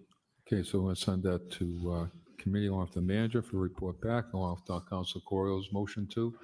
Send that to the manager, and you said you're going to announce something this week, so look forward to that. So all those in favor, opposed to order. I send it both the committee and the manager. Do we need a roll call on Council Colorio's item, just to be clear, because, and with all due respect. to Mr. George, Chair, how long have you been doing this? We want to make sure there's a message out there in the public that Oh my either fucking this is the God, deadline dude. or that's not the deadline. This is the fine, that's not the fine. The manager said he's going to come back with some changes in it, and I welcome those changes wholeheartedly. But I think we need to have a clear, and I'm asking for a roll call on Councilor Colorio's item. Okay. Councilor Toomey? I had asked. What was Gloria's item? Did anyone catch it? I wasn't listening. The report moving forward, so if that could be included as part of the order. Thank you. Mr. Chairman, I have a prior motion on that, on the incentives, the last meeting. On incentives? We Correct. already did that one? Yep. Okay. So we already provided that one? Okay. Okay, so one motion is to send to the manager and to the, I really hope it's not the case, but the vibe that I'm getting from the landlords who have spoken out is that they're really anxious about inspectional services being brought up to speed in a meaningful way, which for a city that's mostly made up of century-old stick construction, multifamilies is terrifying. Alter that date, and I think that Yeah. should be the actual motion, Mr. Chairman. Yep, This Mr. Manager. vote does not, I'm gonna make it clear to the public, this vote does not change that date. It only expresses the will of this body. And that message and recommendation will be sent to the manager, Mr. Chairman. Mr. Manager. To the chair, to the council, like I said, the commissioner and I have been working on trying to put something together. We're trying to get it before this meeting to communicate to the council and also to the public. But I'll share one thing, and one thing is we were looking at the June 30th deadline already. So when you propose it, it falls in line. What we're proposing about the June 30th deadline, it's not about putting this program completely on hold. It's about giving property owners a June 30th deadline to register the properties, to go through the process of registering the properties before any fee gets tacked on or whatever. And then we're going to be making changes to the fee structure as well. And so that's something that is going to be coming before the council. Okay. And so if the will of the council here is that there is something that the desire is to completely hold the entire program until June 30th, then that's a different proposal that we were considering as recommending changes to the ordinance. Okay, so wait for it. So we're going to send that recommendation of June 30th to the manager, which he said he's probably going to do anyways. For Councilor Russell? Mr. Chairman, I apologize again. I know it's been a long day, but then in the form of a recommendation, if I can amend or work off of Councilor Corey's George, what? recommendation with her permission, is that I want to be clear. I'm asking to hold the program. That's what I'd be asking for. Make a fucking motion then, George. I'm asking for that. I'm also asking that the administration makes a public statement. Dude, this is so stupid. On whether he's going along with that. Okay, so we're going to take Council Coral's motion to extend that deadline to June, recommendation to June 30th. Roll call.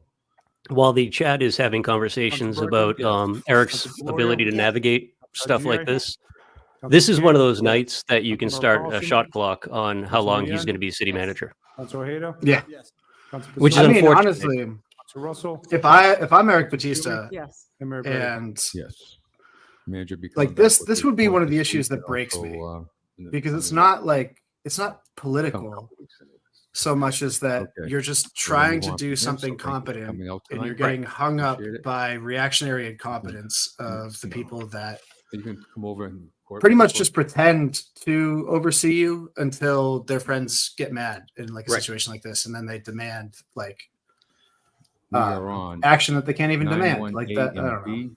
I think Open that simultaneously Eric's regarding the, weakness and employment his strength of is that working under Ed, outdoor he theater had to be deferential to a lot of the council when it came to receiving their feedback and whatnot.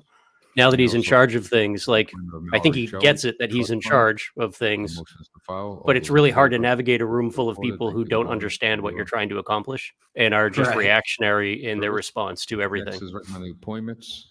Recommend the appointment of Kate McGrath to the So Accessibility Advisory frustrating. Committee. Roll call. Council Bergman. Yes. Council Calorio. Yes. Council Haji. Yes.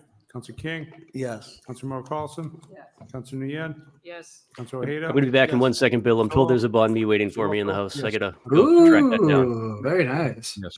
Recommend the appointment of John Longy to the Commission on Preservation of Historic Artifacts, Relics, and Military Memorials. Also want to thank Kate and John for their service. Roll call. Council Bergman.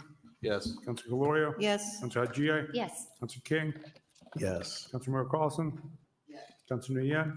Yes. Council Ojeda. Yes. Council Pasillo. Yes. Council Russell. Yes. Council Toomey. Yes. And Mayor Petty. Yes. Next item is transferring information communication of the report on all City of Worcester and School Department wage earners for calendar year 2023. You can follow that if you'd like. All those in favor, opposed, so ordered. Okay, economic development, recommend the adoption of the resolution authorizing the amendment to the tax increment financing agreement, 18 to 20 Franklin Street. I think this needs to go to ED for a hearing. I believe that's correct. Yep, okay, we'll send it to economic development for a quick hearing and back. All those in favor, opposed, so ordered. Public Works, transmit information communication with the listing of private, that was held private and no, I'm sorry, it wasn't held. Communication relative to the listing of private streets in their lengths. I'm going to send that to Public Works. All those in favor, opposed, so ordered. Next up is 9.9A, transfer information communication of the Dodge Park cost analysis and master plan. I'm going to send that to Parks. All those in favor, opposed, so ordered. We have a motion for reconsideration. Reconsideration. Council Bergman. No. Council Calorio. No. Council Haji. Council King. No. Council Member Carlson. What's the reconsideration doing Yeah. here? I just, Council Ojeda. No. Council Pasillo. No. Council Russell. No. Council Toomey. Mayor Petty. No. 9.10A, transfer information communication of 2024 Arbor Day celebration. We can follow that. All those in favor, opposed, so ordered. We did hold 9.11A on street resurfacing and sidewalk repairs. Next is recommended adoption of the order to approve a 5-year contract. term yeah, for this the rental fire registry thing is so management system frustrating. replacement. Roll call. Council Bergman. Yes. Council Calorio. Council Haji. Yes. Council King. Yes. Council Member Carlson. Council Nguyen. Yes. Ooh, next one's Mill Street, guys. Pasillo. Yes. Buckle up. Russell. Council Toomey. Yes. And Mayor Petty. Yes. Next time is transmitting information communication of the crash reports on Mill Street. Council Colorio. Thank you, Mr. Mayor. Thank you for this report. I really do appreciate it, but I do have a couple questions through the chair to the chief, if possible, just for some clarification. Chief. Brendan, we're on Mill Street. Thank you. So in this report, it We're on Mill states Street, that there Ben. was. It's, Oh, thank goodness. Paragraph. Since Donna the Calorio is inventory asking the chief was questions. complete around December 1st, 2023, there's been 5 crashes in December, 3 in January, and 3 in February, and 2 so far in March. I don't doubt those numbers, but at a neighborhood meeting, the numbers that were reported for crashes in the Mill Street district were October, there was 7, November, there was 11, December, there was 9, which your report says 5, which is almost doubled. January, there was Who was 9. reporting this? Just Mill Street Report was residents 3, keeping which track? was tripled. In February, there was 6, which was 3, which was doubled. So these were reported, these numbers were reported for actual police reports on the scene. Why we have such discrepancy? Through the chair to the chief. Chief. Through the chair to the counselor. Did you say our first one started in November? Or was- Well, I know that I know the travel lane and the restriping was in October, which was complete, and there was only a few things to add on. So these are numbers when the reconfiguration of. It's so wild for like someone of completed, Calorio's political leanings the to go for a public kind of gotcha on the travel police lane chief. being established, in the parking lane being established. Like in this is a October. text message. Numbers from October to February that were presented at a neighborhood meeting through the police department. So I'm not sure, like, I don't know, I'm just asking, can there be numbers that are maybe from dispatch numbers that may be different from the numbers that we extracted here in this report? I'm not too sure of why I received the discrepancy of the numbers, and I'm Chief, just the asking manager for like to speak? clarification. Through the chair to the counselor, I think the numbers that were provided during the neighborhood meetings were numbers that the police department, that police officer had taken from the entirety of Mill Street, not just the reconfiguration. And so Chief, in his effort to really focus on the reconfiguration piece, they extracted other data points that were outside of that. They were Right, because most of the crashes happen at the intersection of Park and Mill. intersection There you go. that were extracted from the data because then they were not applicable to the reconfiguration. And so these numbers here that the chief is providing are reflective to only the reconfiguration of Mill Street. Through the chair, isn't the reconstruction the entire Mill Street? Because the entire Mill No, Street. oh my there's a God. Bike lane in the middle of the Mill road. Street goes all the way down to Webster Street. Mr. Manager? Through the chair to the council, no, the reconfiguration started with Coles Beaches. Dude. This is embarrassing. This is crazy. This is so embarrassing. Intersection of Chandler and Mill Street. So. The majority of the crashes happen in So between the numbers that were Park. presented at the neighborhood meetings. Where the I'm whole very street, confused. the report has the They were- reconfiguration. It is not fucking hard. They asked for the numbers of crashes on Mill Street due to the reconfiguration, and these were numbers that were given. So I'm kind of confused. And that's also not the- true. They were told at the meeting that they were waiting on a report from the city numbers. that were just numbers that the Chair chief to just counsel, provided. The dispatch numbers and actual numbers are the same. This report that I have This is started this is at stunning. 195 Mill Street, because that's where the actual reconfiguration is. If you look at. I mean, the Mill whole- Street terminates on Pleasant Street. There's tons of accidents up by Tatnick Elementary School because it's a ridiculous three-way intersection. Oh, we do have a sleeping guy behind Sauce here. So first of all, I'm not going to hold this item up. I'm not going to hold it tonight, but. if It's I could- informational, Donna. I'm gonna go to Committee, and hopefully it's coming to parking and traffic.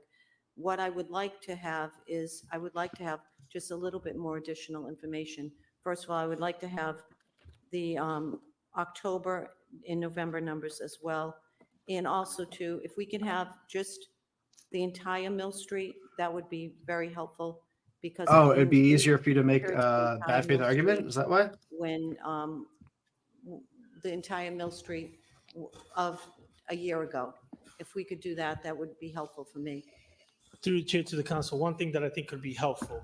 I'm a visual learner and probably people are too. Some folks are.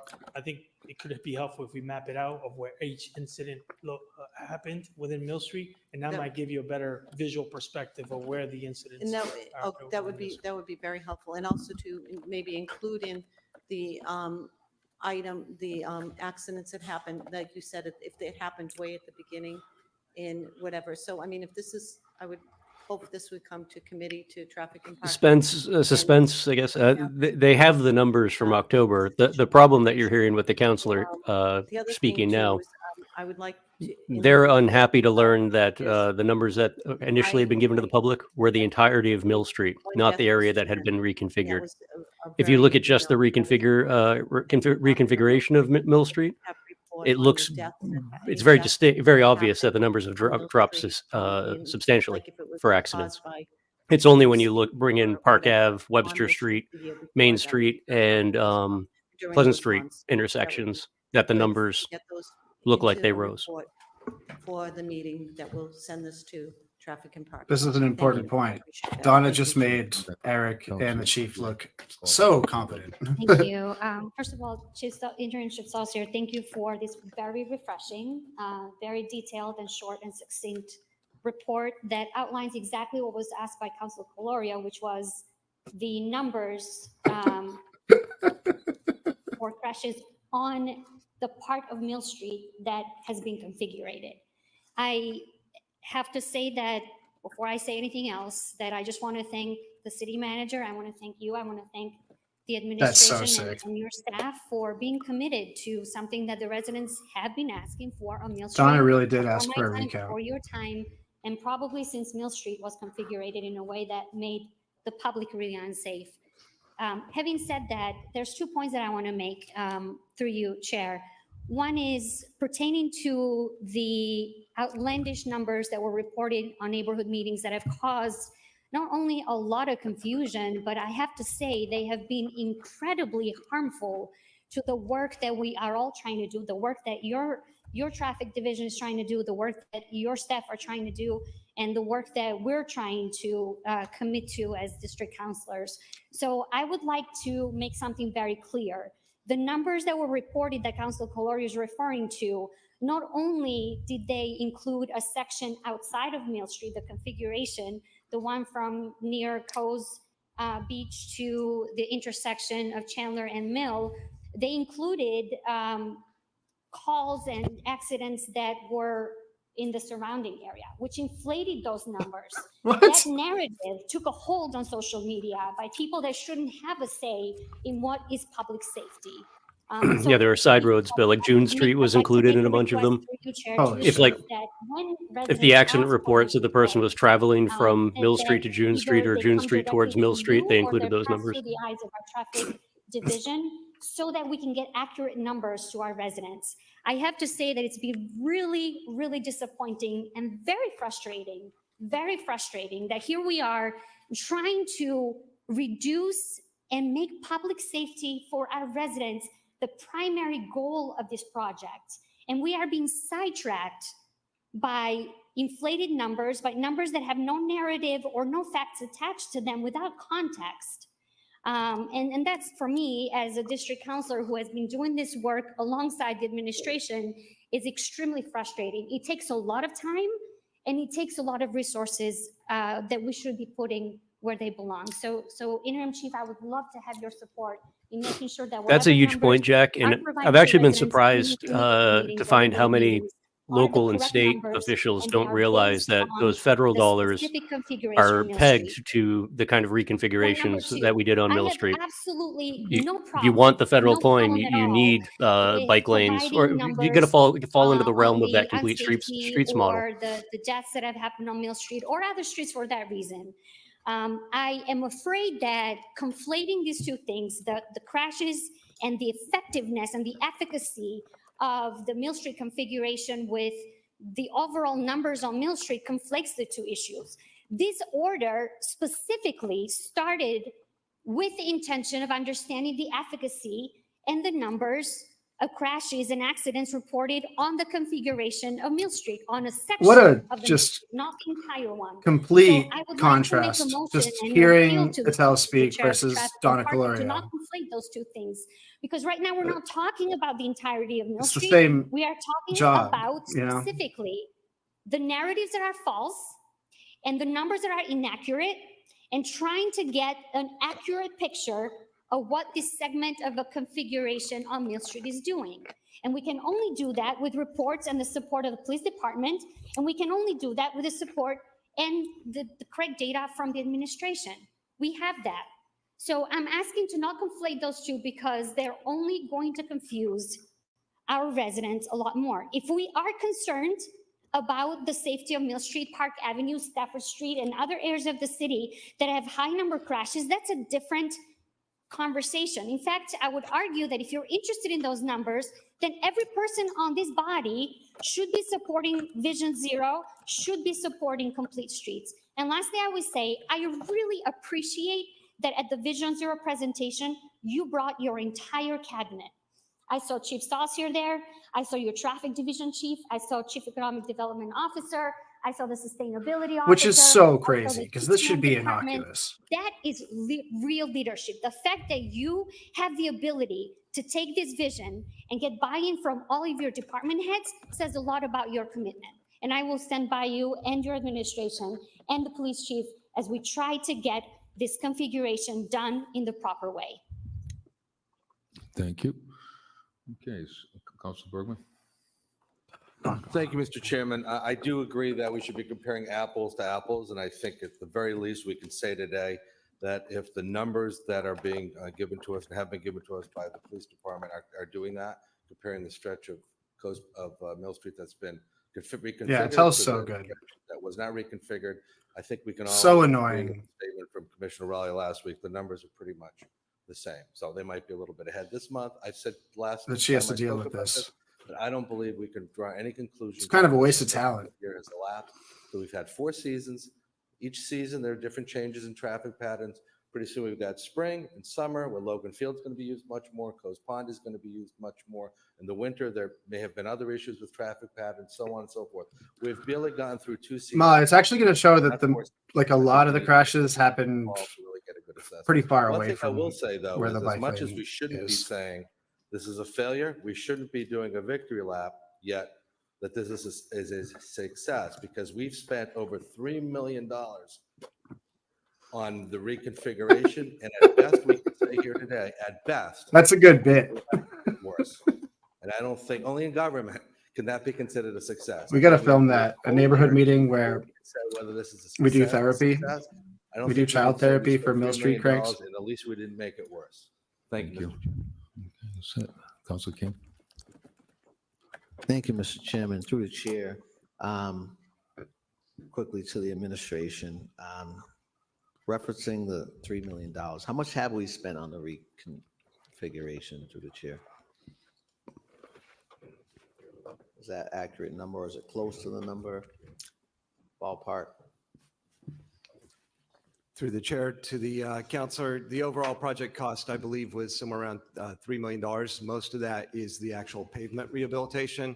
The lane markings were about $140,000. Yeah, I mean, the way Mo framed that, like $3 million is a lot of money to spend on a couple miles of road is, again, it's either just trying to gin up the townies or it shows a complete lack of understanding of how much infrastructure actually costs.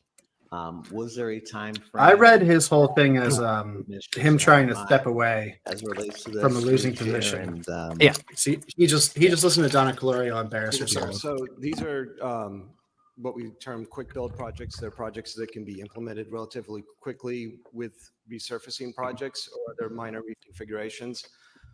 It doesn't mean they necessarily have a short lifespan. If they prove to be effective, they can stay in place for some time. It's hard to imagine that there's any other city with like The this funding that I know the council sort is of. familiar with, that would be more transformative. It's not even public scrutiny. Improve It's the just pedestrian facilities, dealing with the bike facilities to an off-street bored protected, assholes status, and then that, like, reconfigure the roadway in a more have nothing permanent better to fashion. do. I don't know. It's so frustrating. Configuration that's out there has a short lifespan. Thank you, Mr. Chairman. I appreciate that response. I would like to go on the record again, as I have previously, that I support protected bike lanes. I'm interested to see where this additional dollars go, 2 million or whatever the amount is.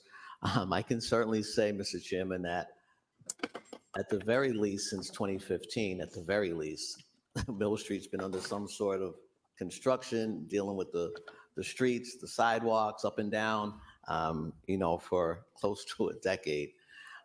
So I understand, that there's been a lot of attention there. The Vision Zero goals are certainly laudable. Again, on the record, I'd like to say I'd love to see those monies dedicated to. I didn't know this. I got to look that up. Walkability, bikeability. I'd like to see protected.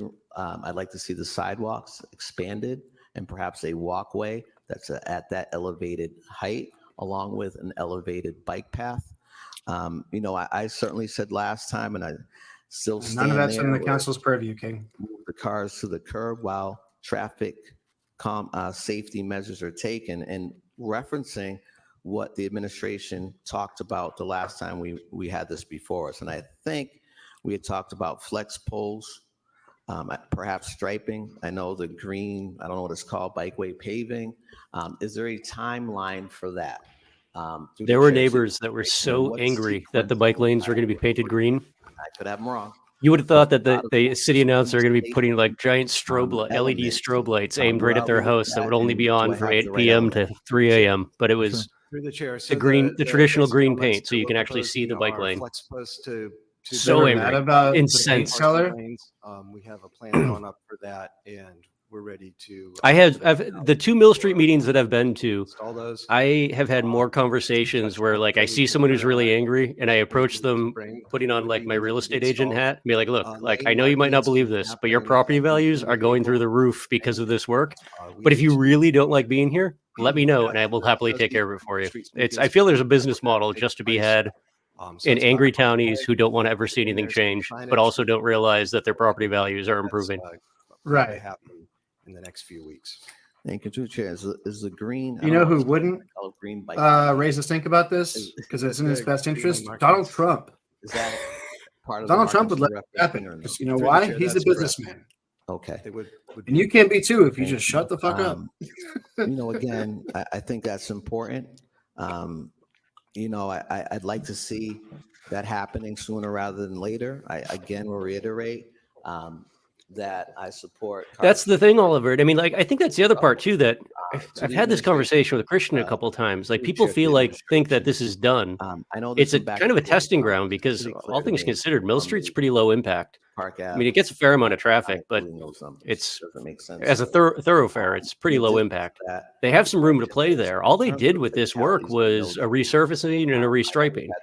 There are plans to have semi-permanent or permanent barriers for the bike lanes. There's tons of potential to switch around the parking configuration if it does make more sense to move it to the curb. I think they wanted to see how many people were actually parking on the street to begin with before they made anything permanent. 10 to 12 per year. So they're. What's up, Brian? You guys are lying. Mill Street's the most important road in this city, and they ruined it. You can't even drive on it without having your car flipped over. Rare occurrence in terms of. I've died 3 times this week driving on Mill Street. It's terrible. It's ridiculous. They spent $3 million to make a big half ramp that flips your car over. Involving parked vehicles. Brian, you missed Donna Calorio heavily imply that the police chief doctored the crash report. Okay. And the answer was so simple. Getting it right. It's a matter like of making sure unbelievably simple. It's been a very confusing night. David Webb, Fred Nathan, and Adela Hazard all agree on multiple issues this evening. I don't like that. Donna's picking fights with the police chief. I do like that. I think Eric just fired himself. It's been a very, very odd night. Yeah. If Eric quits because of this meeting, certainly I would be like, attention, Mr. that's Chairman. good. You should. So I would like I support You that. tried, man. confirmation of timelines for. And We I got will- Marco to actually flex on camera for us. I saw while that. he- Oh, yeah, I we got Marco absolutely did Flex. see that. That was the I was driving home and and was able to watch that part. Reference Incredible. How much did we end up Venmoing him? Oh, he did it for free. Oh my God, what a sucker! I would have spent $30 on that. How we're moving. Thank you, Mr. Chairman. Thank you. We got to make that a regular thing. Christian really dislikes this road reconfiguration.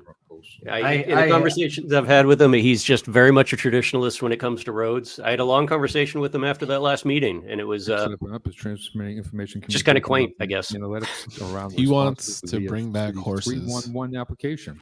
He's a traditionalist when it comes to roads. So it's not at the public. Okay, we have. All right, I got to take a quick break. I'll be right back, guys. Thank you, Mr. Chairman. Good charge, your moss. Just a quick question where it says, it is ultimately in the hands of the department to ensure that the work. I couldn't really pull anything out of it. It's just the idea that doesn't like the way.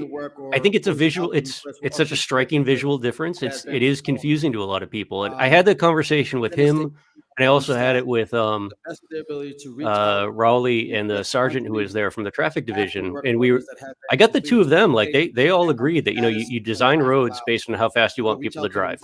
So, And that was the context of that meeting. It wasn't about Mill Street. It was about the changes in speed limits and future plans for traffic calming. And it says here that It had a really good conversation going about how, you know, you look at the states like Montana and up in northern Maine where they don't have speed limits. Like there've been tons of research done from the highway department federally where they'll cover speed limits or disable them and have people just drive. And they find that everybody, regardless of age, what they're driving, they drive 83 miles an hour. That's just the speed people drive when there's nothing in front of them and they can pick their own speed. The city of Worcester has resolved this And, you know, we were talking in that meeting afterwards that, like, you know, you look at Gold Star Boulevard, that's got more lanes than 290 does. So, like, to be surprised that people are driving like they're on the highway when they're on Gold Star Boulevard is like, you just don't understand how road construction works and how it impacts driving habits. I feel like, though, there's a lot of people that are just used to the way things are and probably haven't traveled to Europe or other places that have did this ages ago. Some situations where there are Unfortunately, it misses a lot of it. Just misses the point because and they combine them.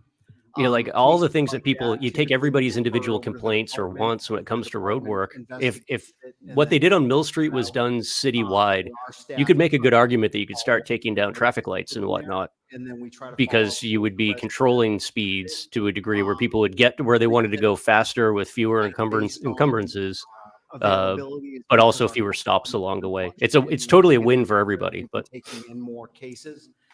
So it's based off availability of the staff in there. It better. Prime Paid goal $3 is million for it. We're answering every call as soon as possible and trying to get the work orders in.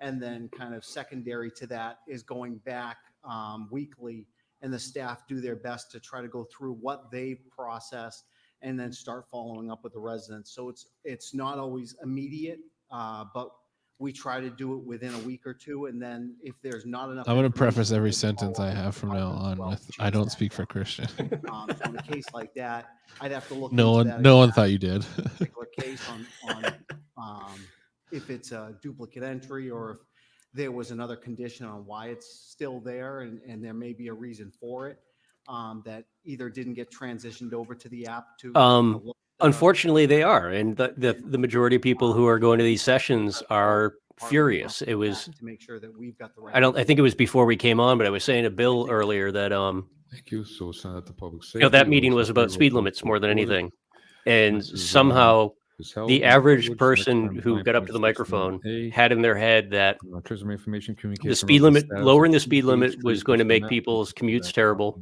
and we couldn't lower the speed limit.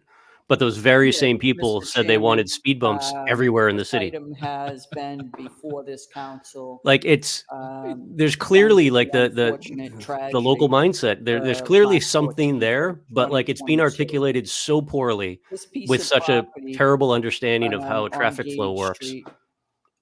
It's a bummer. I mean, when I was working on Boston, it's going to sound like an aside, but it's relevant. When I was working on Boston, the Spotlight team did a big piece on, I think it was 12 lights and intersections throughout Greater Boston, not in Boston, but like inside 120, that could account for the majority of commuter traffic in Boston proper.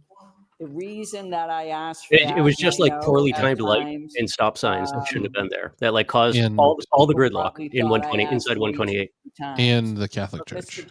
Well, there's that. They did do that one as well too. I think it was a different story, but it's I thought all of their stories just had to eventually came back to Catholic priests.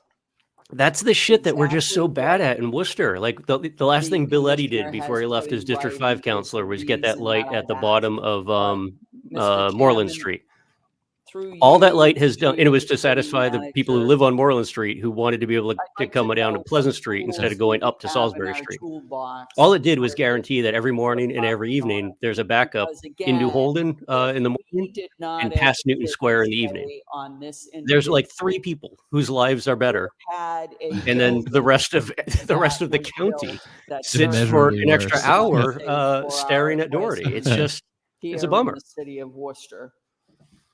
How long does this individual get the opportunity now to leave a neighborhood with a big giant hole Oliver coming with at the numbers. corner of Look at this Easton guy. Ave and Gate That was the Street. thing, Oliver, that How the long police does there were the trying to individual get home, to hammer leave home, and that it was not property resonating at all, was that looking really, one, they've only got like 8 people who are doing like an traffic at any eyesore moment in at the time. corner So of drive Gate however fast you want. Like, you're and not going to get pulled Easton over. The Ave. point is that like they're trying to How adjust the long overall will flow we of let traffic. this At 3 property o'clock in the morning, remain yeah, in the you can still hop in status your that Lambo it is and currently hit now? 88 miles an hour And to the future, or whatever. It's like I am no one's there to grateful, stop you. to be But quite honest with Where the idea we're is going, we don't need the $3 commissioner million. has said that they have been there more than 30 times and almost weekly on site to Well, look it's at on the site. With conditions Candy, of it's this on site. property. Mr. Chairman, I would ask through you to the city manager, how many other developments in this city of Worcester does our Department of Inspectional Services, our code department, building department, how many times do they spend at another, and I'll use, for example, So many people are talking about Heman flex Street. How poles. many times I think they're has talking about the commissioner Alfred been to Heman Flato, Street or been to any other property the most famous in the city Polish of gymnast Worcester of all that's being time. developed?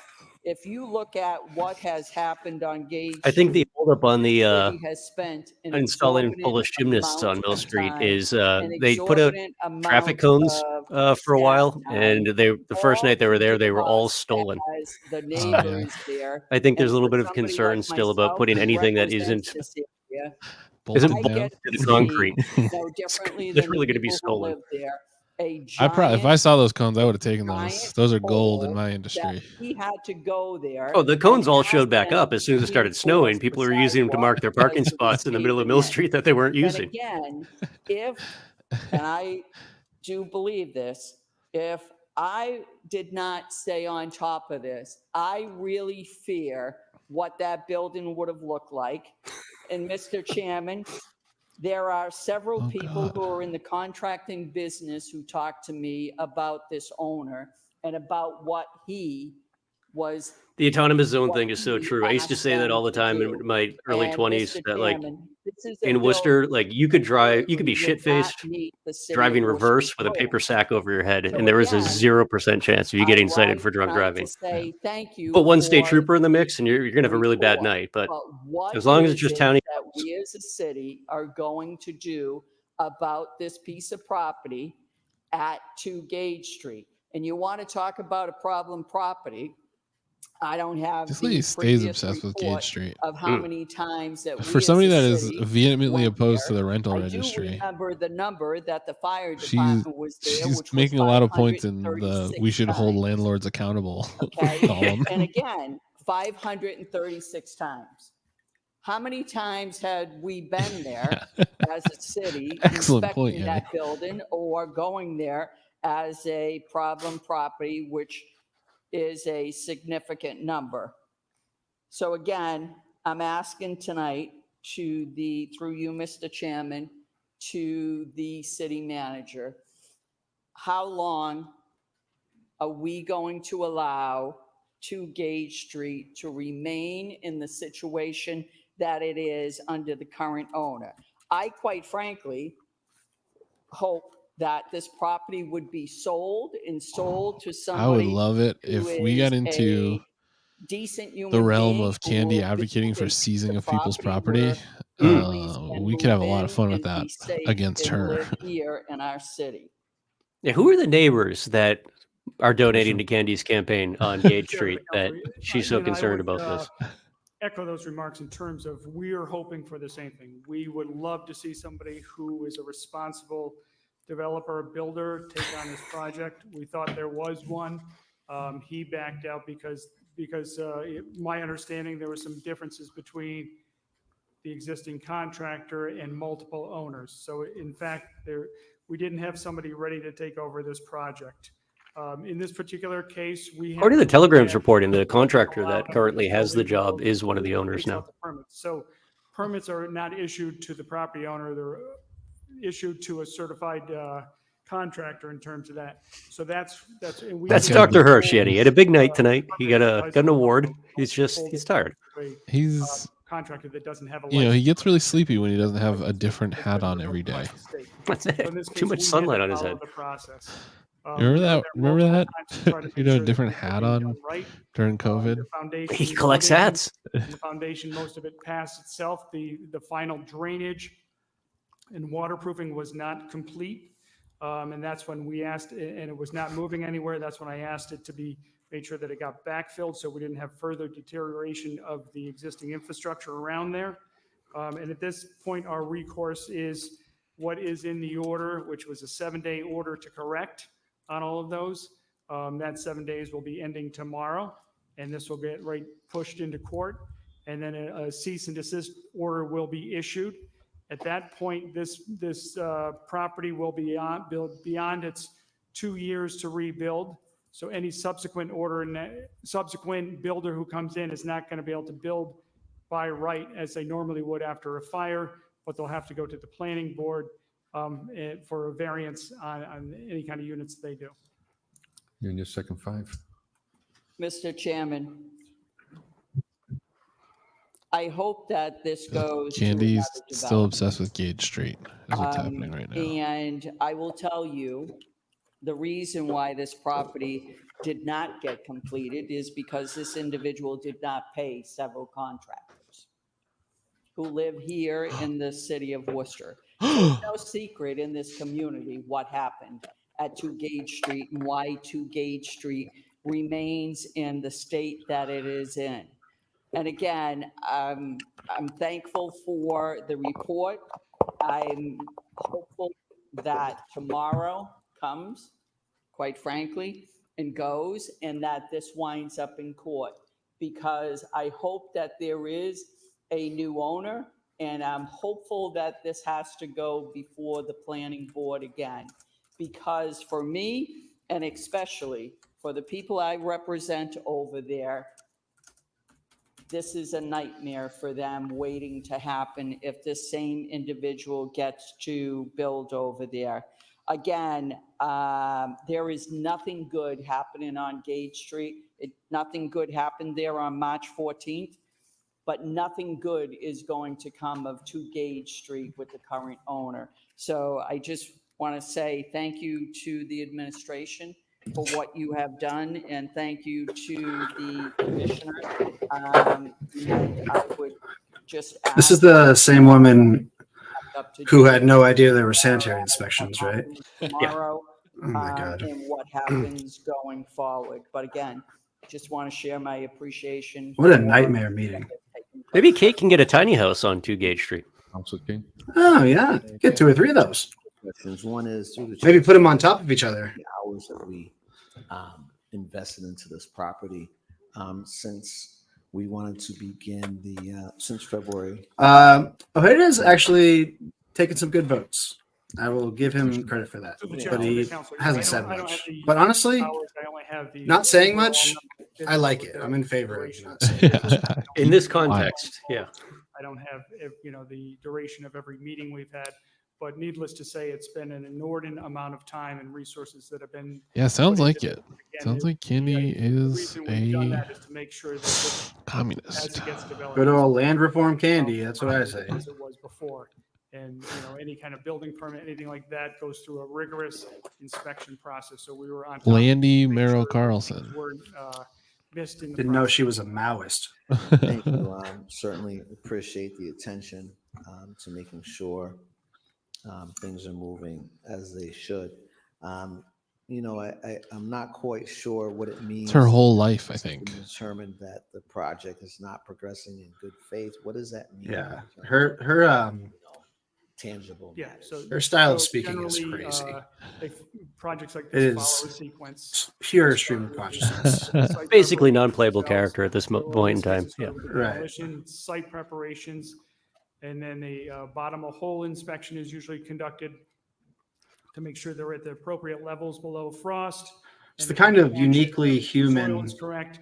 Footing forms just are then done. Those are inspected. idiosyncracy Footing that is poured. ChatGPT could never. ChatGPT could never write Appropriate amount of Candy's rebar against the calculations and the comments engineering at your reports. average city council Then meeting. foundation walls themselves are done. That was done. Those were completed. The rebar is coming out of the wall. to accept the sill plate of the building itself. Then there needs to be both drainage, perimeter drainage, and waterproofing of the foundation so you don't have water infiltration in there.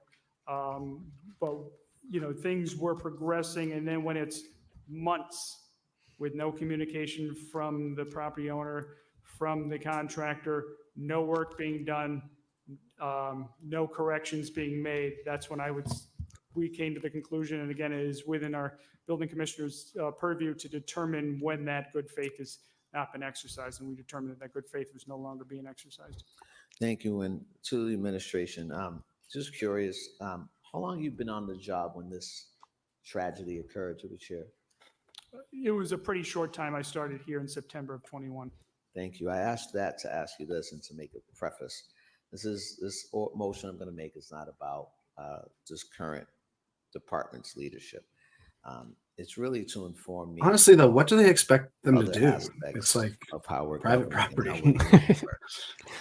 I'd like to make a motion. Of all the vacant lots in Worcester, Bill, Um, this is the vacant lot that will not Right. stand. Particular address and the number of 110 inspections, the last 4 110 inspections that occurred there, and what those. We need did. another That'd be my residential building there constructed as hastily as possible.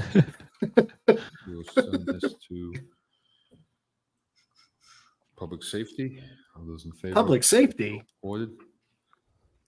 Okay. We asked All right, fine. Order 9.39A, transmit information communication on the Discover Central Mass. Kate will get to that in 3 years. Relates to tourism industry. You send that to ED, if that's okay. What's the police chief going to say about that one? Yeah, I watched that Okay, fire. send that down to the vote. Those in favor, opposed, so ordered. Thank you. I couldn't bring myself to read the Discover Central Mass report. What a useless thing. It's just We are on 9.20. the balls we have to think that we deserve a tourism bureau. Information communication of the procedures business must follow to sell tobacco products. The current number of licenses issued for sales, such sales, and the maximum allowable limit for tobacco selling businesses within our city. And send that to public health. Those in favor, opposed, so ordered. Oh, hell yeah. No one talks on that. Next up is 9.3A, that is held under privilege. And 9.330B, transmitting information communication of the status and plans at Worcester East Middle, potential impact the new school construction will have on the city's fixed costs and obligations. We also have an item, I believe, on the vote itself. 11A, Mr. 11A, communication to city clerk, transmitting requests to review and approve. I can't handle Authorize the another city manager to round submit of this. detached statement of interest to the Massachusetts Building Authority. They were approved by the Worcester School Committee at the March 7th, 2024 meeting. Okay. Any questions? Councilor Russell? Mr. Chairman, O'Day, when he came to the microphone, used the words that he didn't want to see his district get the short end of the stick. That's a direct quote from Rep. O'Day, who I've been accused of looking like sometimes, and he's been accused of looking like me sometimes too. So we'll both agree on that statement. Stop that right now. That's the reason why I've wanted to slow down. George is claiming Jim O'Day valor. Yeah, Jesus. Pierce your ear first, at He least. doesn't want his district to get, in quote, the short end of the stick. Mr. Chairman, I've asked for some information, and I appreciate the administration. I appreciate you, Mr. Chairman, the conversations that you and I have had about. Over under on whether he read this report. I'm saying he didn't. Chairman, Yeah. No way. My conversation with the administration leads me to believe that at the path we're on, that in a perfect world or a near perfect world, the kids and teachers and educators at Worcester East Middle School will be walking in the door of a new East Middle School, probably somewhere around the year 2040, give or take a few years. And my concern is about these items is that I'm asking in the form of a motion, Mr. Chairman, that you, Mr. Chairman, and the city manager work in conjunction with the school administration and the school committee to provide a short-term plan for some upgrades, simple things like. Yeah, he didn't read the report. Building, the window work that's already been The scheduled. short-term plan for upgrades is in that report. 2024, since we have the state ARPA money lined up. Some upgrades like, some handicap accessibility issues that are there, some bathroom upgrades, some basic livability upgrades. Oh, Brian, you also missed it. Brendan shared a delightful Instagram post about a Cambridge school resource officer who accidentally discharged their firearm in the school bathroom. Oh. A couple of questions. That's awesome. Did a little poop pop. Classic poop pop. First of all, Kids are never going to smoke in that bathroom again. when you refer to Burncoat High in your communication. Smoke, you get smoked. High school and the junior high school, correct? Through the chair, that's correct. So, Yeah, definitely Bill and George today. This my is understanding torture. of my communications with you, through you, Mr. Chairman, has been. Like, what do you think you're changing right now, That is Doug? the only number that's been on the table because but for some reason, the council voted previously, and I supported that. If you throw a big enough vote. hissy fit, they're going to move it up in the Massachusetts School Building Authority pipeline. For us. You think they're watching happen? this meeting? Nothing will get built. That's what's going to happen. Don't say forget it. But that Yeah, say number fuck was you. always part of your vision for when you were talking about numbers, Mr. Chairman. Through the chair, the project is first. What's up, conceived Travis? for the full Hey, guys. development of the property. It's quiet over here now. And that was the $5 How's the studio million going? estimate that was It exists. provided. It's more interesting than this meeting, I'll tell you that much. Yeah, I I'm bet. gonna say, Mr. McGurk, Everything's more interesting than this meeting. Nice to see you, Brian. Hi, buddy. If I got any of them wrong, correct me, but the ones that I communicated with you on email today, that the technical high school cost 127. Did we to verify that that guy was alive or High school dead, cost the one that was sleeping? 72.8. He died. South I High text cost I texted Jenny asking if she'd go check his pulse, but she hasn't gotten back to me yet. 300 million. Someday Jenny's going to answer one of my texts during a city council meeting. And combine them. It hasn't happened yet, that would even though only be I've texted her during literally every meeting that she's total been for the three been in. Facilities. Did you say you saw her turn it off one time? Cost of, Yes. all Yeah. products, equipment, and That's awesome. labor and Left everything else unread over the years publicly. goes up. In fact, the number that you came up with for Burncoat through you, Mr. Chairman, and Mr. McGurthy, that number that was given to you, I should say, for 500,000, that's a couple of years old, isn't it, Mr. McGurthy? Through the chair, that's true. That was a number provided at the beginning of the kind of latest iteration of the project, so probably about 2 years ago. All right, so I think it's fair So- to say, Mr. Chairman, that for those of us that. There's one of two ways this could the go. private sector This knows is either like the last construction serious projects, discussion topic, or we spend 3 hours on trash bags. Number, since it's about 2 years old, Uh, we could almost, I mean, We're I doing would trash bags be tonight? willing to make a The bet at the pay-as-you-throw casino program, that close to 10% higher. I don't know if I would lose or if I would. which I think is trash bags. if I'm I'd actually might be wrong accurate, about but I that. would say that number, that 500. Yeah, it is. It's $1 million. we could be here till number 2 is- o'clock is in the where morning. it's at. God Yeah. damn it. McGurthy, on your That's next, communication so. you sent to the Speaking of trash council bags, through, rest in peace, Larry manager. Lucchino.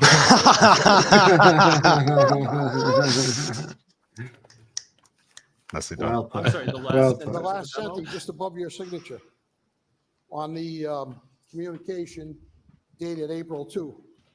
What body cam item is there? Yeah, would you read that, please? Just that last conclusion. Sure. The additional debt liability of Burncoat High School and Worcestery's Middle School, without a corresponding reduction in all other borrowing, threatens to increase our overall liability by 30% or more, risking the city's bond rating and therefore interest rates on the bond market. Okay, and if you took East Middle School out of that, how would that change that? Because you were thinking of both East Middle School and. Oh, thank God. You're just talking about the example Russell gave. That's Through the good, chair, because Burncoat alone is about I couldn't handle that 25% tonight. of our current bond. I've had to talk to police So. twice in the last Thank you, Mr. 4 Chairman. days. And I will say, Where are we at taxing? at to least the one of max? them turned their body cameras on.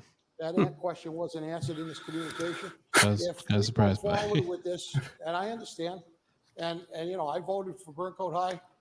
Without getting into the so a few details, was months it a ago, body cam and- type But if we're going discussion? forward with this plan, No, not where from my are we end. to- at what point does the bell ring? Somebody tried to kill my where we car. are taxing I was to run the off the max road in a and road go rage back to incident the other taxpayers? day.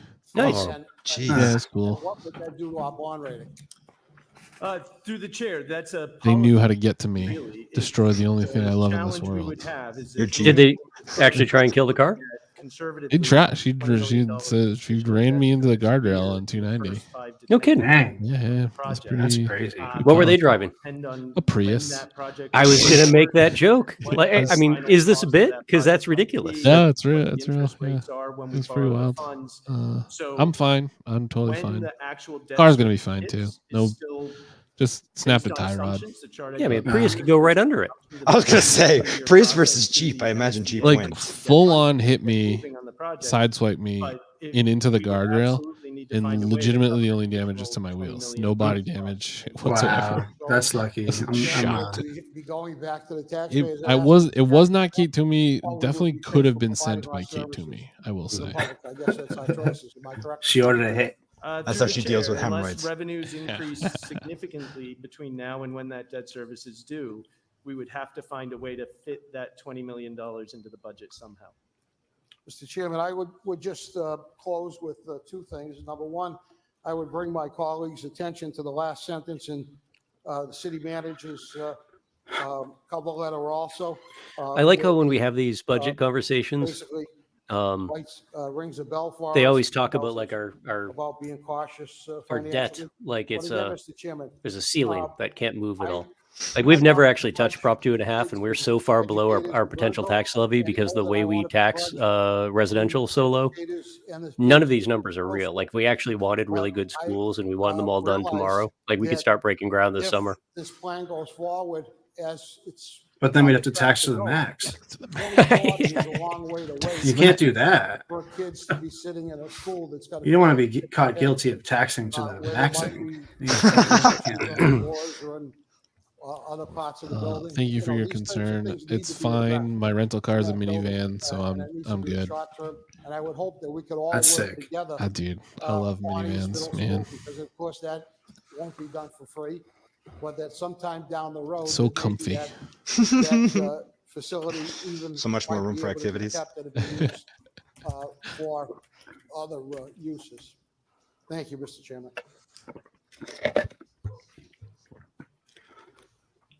No one else speak. No one else speak. No one else speak. No one else speak. Oh, Joe's getting down. God damn it. Coming down off the mountain to say some dumb fucking shit. Yeah, we try really hard to put the money into all the schools.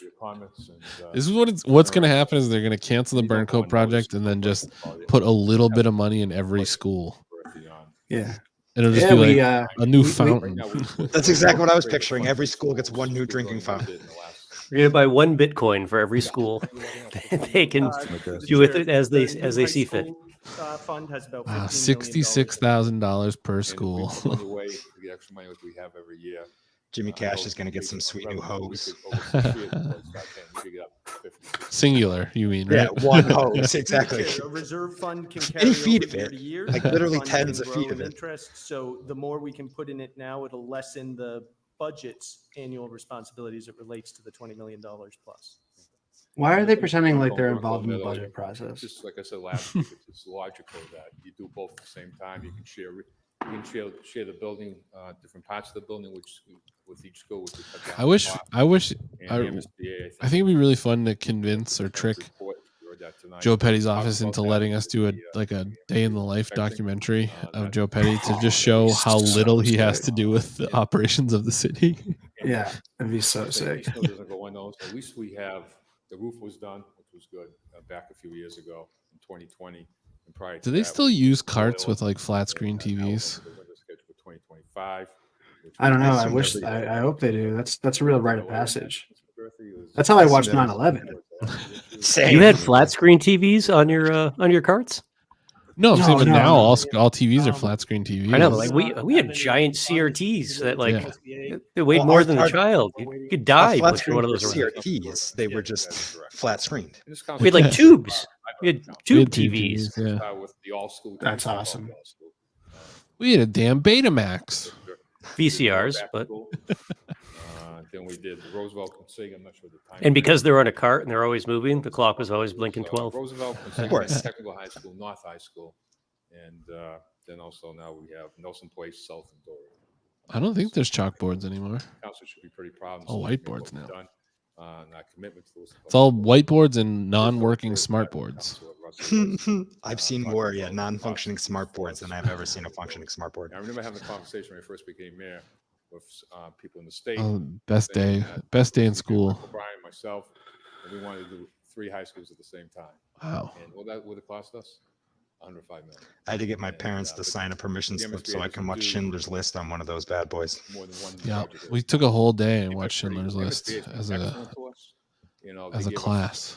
They broke it up into 3 classes for us. That doesn't happen. So I want to thank them for that. And also, we're not finished with Doherty, and we're starting the process with Bronco. So we should have a year running on that. And in some ways, we. One time in 7th grade, This is the up or down vote tonight. for some reason we weren't doing any classroom stuff. It was like the end of the year, and my science teacher put on Caddyshack. Nice. And I was like, we can't watch this. No one else was saying anything. I was like, all right, everyone watch this. Everyone make sure you watch this. There's a couple specific parts that you're definitely going to want to see. 7th graders. My AP U.S. history teacher put on The Big Lebowski for us. Oh, that's fantastic. Making some sort of argument about like communism, I think, because of the Lenin joke in it. Vladimir Ilyanov Ulanich. Yeah, so that was cool. That's the first time I watched it. That's pretty sweet. That's pretty cool. Yeah. Those windows are done, and it's going to make a big difference in that school. Councilor Russell's not wrong. It's basic as hell. I think as a cis white het white man to love Big Lebowski, but man, how can you not? Ooh, it fucking rocks. The dude still abides. It's a dude rocks. For property, if property comes available in that neighborhood for sale. Main South Mom, the MSBA is trying desperately to get work done in Worcester. It is astounding how difficult, like we're watching it right now, how difficult we're making it to take what is essentially the best deal in capital development. It's so annoying because like it's just a pointless stand. This is a room full of people who have no right being anywhere near educational decisions. All they have to do is give an up or down vote on a budgetary item. That's it. Their input is not wanted. It's not required. It's not helpful. No, it's not. It's counterproductive. It's just unfortunately our system of government gives them a checkbook. Actually, McGurthy has the checkbook. These guys just tell him to use it. Started to roll the ball on that particular aspect. Dude, King, why are you asking this question? Responding to the needs that we have for our schools each year. Why are you asking the question about how school funding works? Public Works and Parks facility, police headquarters, substandard fire, all that stuff. And I know we have contingency funds and things of that, but this is brutal. Back things. What are we doing in terms of dying, positively dying of boredom? This is trying to enhance and expand that. This is the third week in a row we've done this. More debt. Same conversation that won't result in anything. There's a lot that I'll try to unpack in that question. I mean, we've been doing this for 3 years. It's basically the same thing. Too much time, but basically the so the Burncoat project is already been approved by the MSBA's board at the end of last year to be invited into what they call feasibility study, where they'll start exploring all of their options. So that the city puts in tons of requests every year for all the projects they'd like. It's a wish list for a full rehabilitation or a full new construction project. The city gets one at a time, if they're lucky to get one. A lot of communities don't get anything. So we have, they voted that in at the end of last year. Now the city council just had, and that's a school committee decision to like what they're going to submit, with the actual educators ask for what they want to have done. The only responsibility in the entire process that the city council has, aside from showing up at the ribbon cutting 4 years after construction starts, is this one vote saying, oh yeah, the state wants to build us a school, we should do that. Map it out across the city. We're trying to and all George Russell is doing is threatening to just like deny and free as a money community. to the city In addition to that, because we're trying he's to find upset other about resources, another right? school We're trying to have and the condition conversation it at the is state in. level to And look at, there was time for that trigger conversation. points, George could have similar to spent like the as much 30% time as he trigger, wanted sitting down with the superintendent in right now the school for committee last replacement, year when they submitted costs in the city. their So statements right of now, interest to the Mass School people Building of, Authority um, to any make that a improvements priority. to any Like, public No, facility, he but just they're waited educators. till he, to do that. city building or a he just school waited till building, he saw it on the agenda and decided to put above a weird little 30% hissy fit that just wasted everyone's triggers time. ADA improvements. So you have This, to make man, this And is there is such an nobody in the embarrassing school group department of that isn't people. well aware that of what an sometimes can be insult millions of East Middle dollars. is. Everybody's well aware of Include that. elevators, include But the high school any is a bigger accessible, project. You take that off the board first. It's even doors if it or doesn't what really have you seem that to are make required sense, for it that takes more property. time, So more goes into it, it's and taking on, arguably the I'm impact will had be this bigger in the conversations are short term. happening with many Yeah. agencies, whether it's MMA, 2 for 1. whether it's Mass Inc., our research bureau. There's a lot Especially of as entities construction that are costs looking at never state go down, funding. and the The scale formula of a state high school funding, is that much greater than the the scale of a MSBA middle has been school. great So at lifting your that price point percentage just to what automatically they is, you know, it's going to be offer, higher if you're kicking the high and schools their down the line. kind of, their portion of funding versus our portion of funding. That has been helpful recently in their increase. So we're doing a comprehensive look at this. Our hope is to come forward, the superintendent and my hope is to come forward to the both bodies with a report that kind of lays I think out an effective way to fight this not only that, but also puts a plan in place. this stuff from on George how is we're to just gonna start address being it. like, why is What George so funding obsessed sources with we have middle available school? right now, either through grant or federal Yeah. or Why is he state funding that talking we about can middle address schoolers all these the time? issues. He's being But then so where are some weird. areas that we're gonna have to be This strategic is a good question in and an important point. managing It has our no projects bearing over at the all. long term, No. whether it's 10 years, Denying 20 burn years, coat et has cetera, will so do we don't put nothing ourselves in a position where we uh, potentially have to tax in the terms parents. of Understanding pulling that Worcester East that's Middle up the a pipeline. reality that we have to You consider. couldn't switch them out right now. We're It building doesn't, newer that's not the schools way. like The Burn Code, MSBA working gets the together final with say on all who these gets voted in by their board new into their parks, et cetera. pipeline So we're taking all of that for into feasibility consideration, and study our and hope then is to later come forward construction. with And that's, It's again, just- that's based on weighing all of the options that they're presented that across to mention, I would 351 like to communities, right? make It's not just a Worcester conversation. It's a whole it's a Commonwealth-wide conversation. And asking for said report relating to The city council has our strategies, nothing to our do with investments, this and besides a certainly, quirk in like the process that Yeah. it has to go through.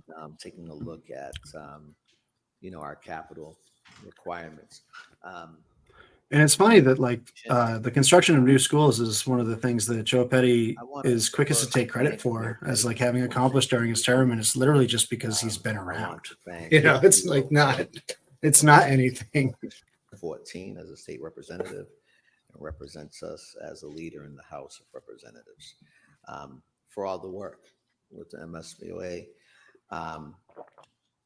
In regards to this, East Middle is certainly needy.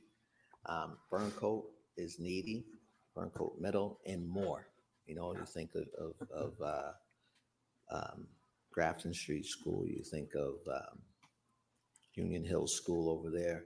And there's so many needs that we have as a city. And I mentioned this before, and I'm not sure if I made an order through the chair to the clerk, but if I didn't, I certainly think that, the strategy around, connecting with other gateway size cities is important. It's really hard to say, just nobody. Talked about this, I apologize.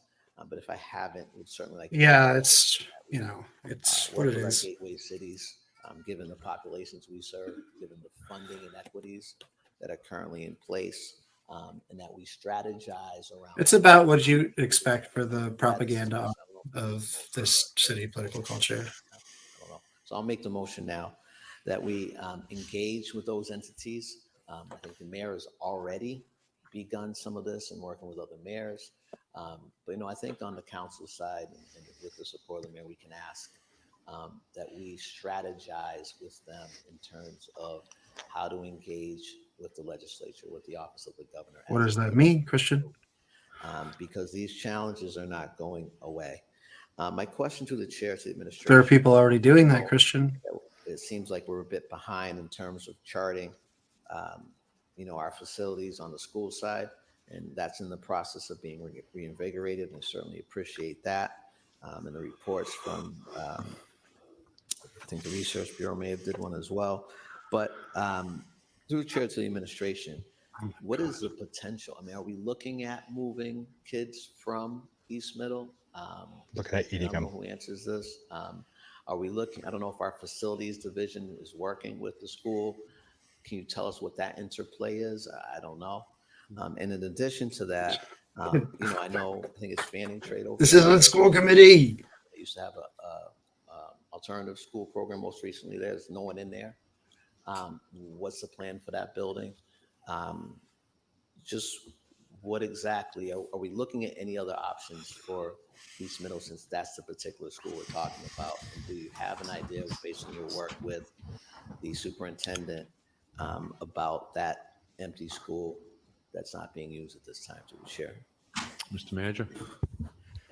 To the chair, to the counselor, right now the focus of East Middle is to try to provide some rehab. Do the windows. To the walls. To the wall. Right. Yeah. There's been a lot of Those are the balls. Yeah. working for Worcester was there. You know, I'll ski, motherfucker. It's nothing. I'll ski, goddamn. One of the sites that were painting the lunchroom and other areas of that thing. And so there's been significant work done there. Our focus right now is Skeet. rehabbing East Middle. The superintendent and us, we are looking at other Vivid memories now, talking about middle schools. Yeah. Being like, oh, you know what that means? And it's like, no way. Yeah. No. None of the teachers know. That's illegal. The plan that will be No, it doesn't. Yeah, it does. My older brother told me. He sells weed. He's in high school. Schools or areas that they're considering moving forward. In your second 5 minutes. Thank you, Mr. Chairman. Lastly, what is the process by which those needs are brought? Trying to convince Jenny to like propose a motion that we stop building any new schools or replacement schools and just build a horse school, and then don't elaborate on what that means. But in terms of Is it for horses or to learn horse? Go ask questions. As it reads. But what is the role for the council in this sense? City officials in Worcester, Massachusetts approved the largest, quote, horse school in the country. Middle matter, and myself and others. When asked for comment on what that entails, the city manager declined. That sort of drum has been. Imagine Mayor Joe Petty at that ribbon cutting. I am so proud of my time here and the amount of horse schools I've been able to build. Does that even need to come to the council? Is that sort of out of our jurisdiction? The heights of my mayoral career have been creating this horse school for so many to enjoy. So for East Middle, the process would be the school committee would have to vote to put East Middle on for next year on the submission to the MSBA with the council's approval. So both bodies have to vote that, and then from there it goes through a process where you rehab where it is, or where you try to find a different site, and you do that evaluation there. On the other school projects, it show you up. We give $3.5 million a year, Mr. Manager. If you want to elaborate. Whoa. Yes, please. That's like To the chair, to the council. more than a road. $4 million to the schools, 3.5 goes to building maintenance, and 500,000 is for. Tracy is fantastic on understanding the MSB process from a school committee perspective. The link that Ruth Oz posted, worth reading if anybody's interested in how this works. They have a team that they look at the schools and they prioritize needs based on those schools, and then they invest those dollars there. If there's any additional funding that's needed for potential properties, then the superintendent will come to me and ask me, hey, we have additional needs here. What can you do to help us? Yeah, 7 minutes in, he asks the essential question, and the answer is no. Dollars, or we could increase their. This is on the short list of things that school committee members find infuriating when the school committee gets completely out of their lane and starts trying to dictate their policy. Right, yeah. Us increasing their capital allocation also impacts our allocation for the. Which a other lot of the people in the comments are students aware now that we've been streaming school committee meetings. Like that's a completely competent, well, at least one side of the room, completely competent body that actually can make adult decisions without handholding. They know what Right. their job is and they do it pretty effectively. Well, it's Whereas funny. this group is a bunch of fucking toddlers that shouldn't be allowed in public. It's funny how like the institutional momentum of the competence of the school committee is such that even when you have half the room be complete shitheads, they can't really derail. Like, Right. Yeah, because they have it set up too well. Yeah. The other half is so competent that, yeah, they'll just keep moving forward. Thank Point you. and That was laugh actually across the the last room. portion is what I was trying to get to, and I hope that there's a way that our education committee can be an assistance to that, Mr. Chairman. I really do think that we need a coalition that's built to go to the State House and work with our partners there. And perhaps as amending my motion, obviously, to include our school committee and the school committees in the gateway cities, because the challenges that we have in terms Who's that motion going to go to? Facilities in places like Worcester is significantly different than in those towns.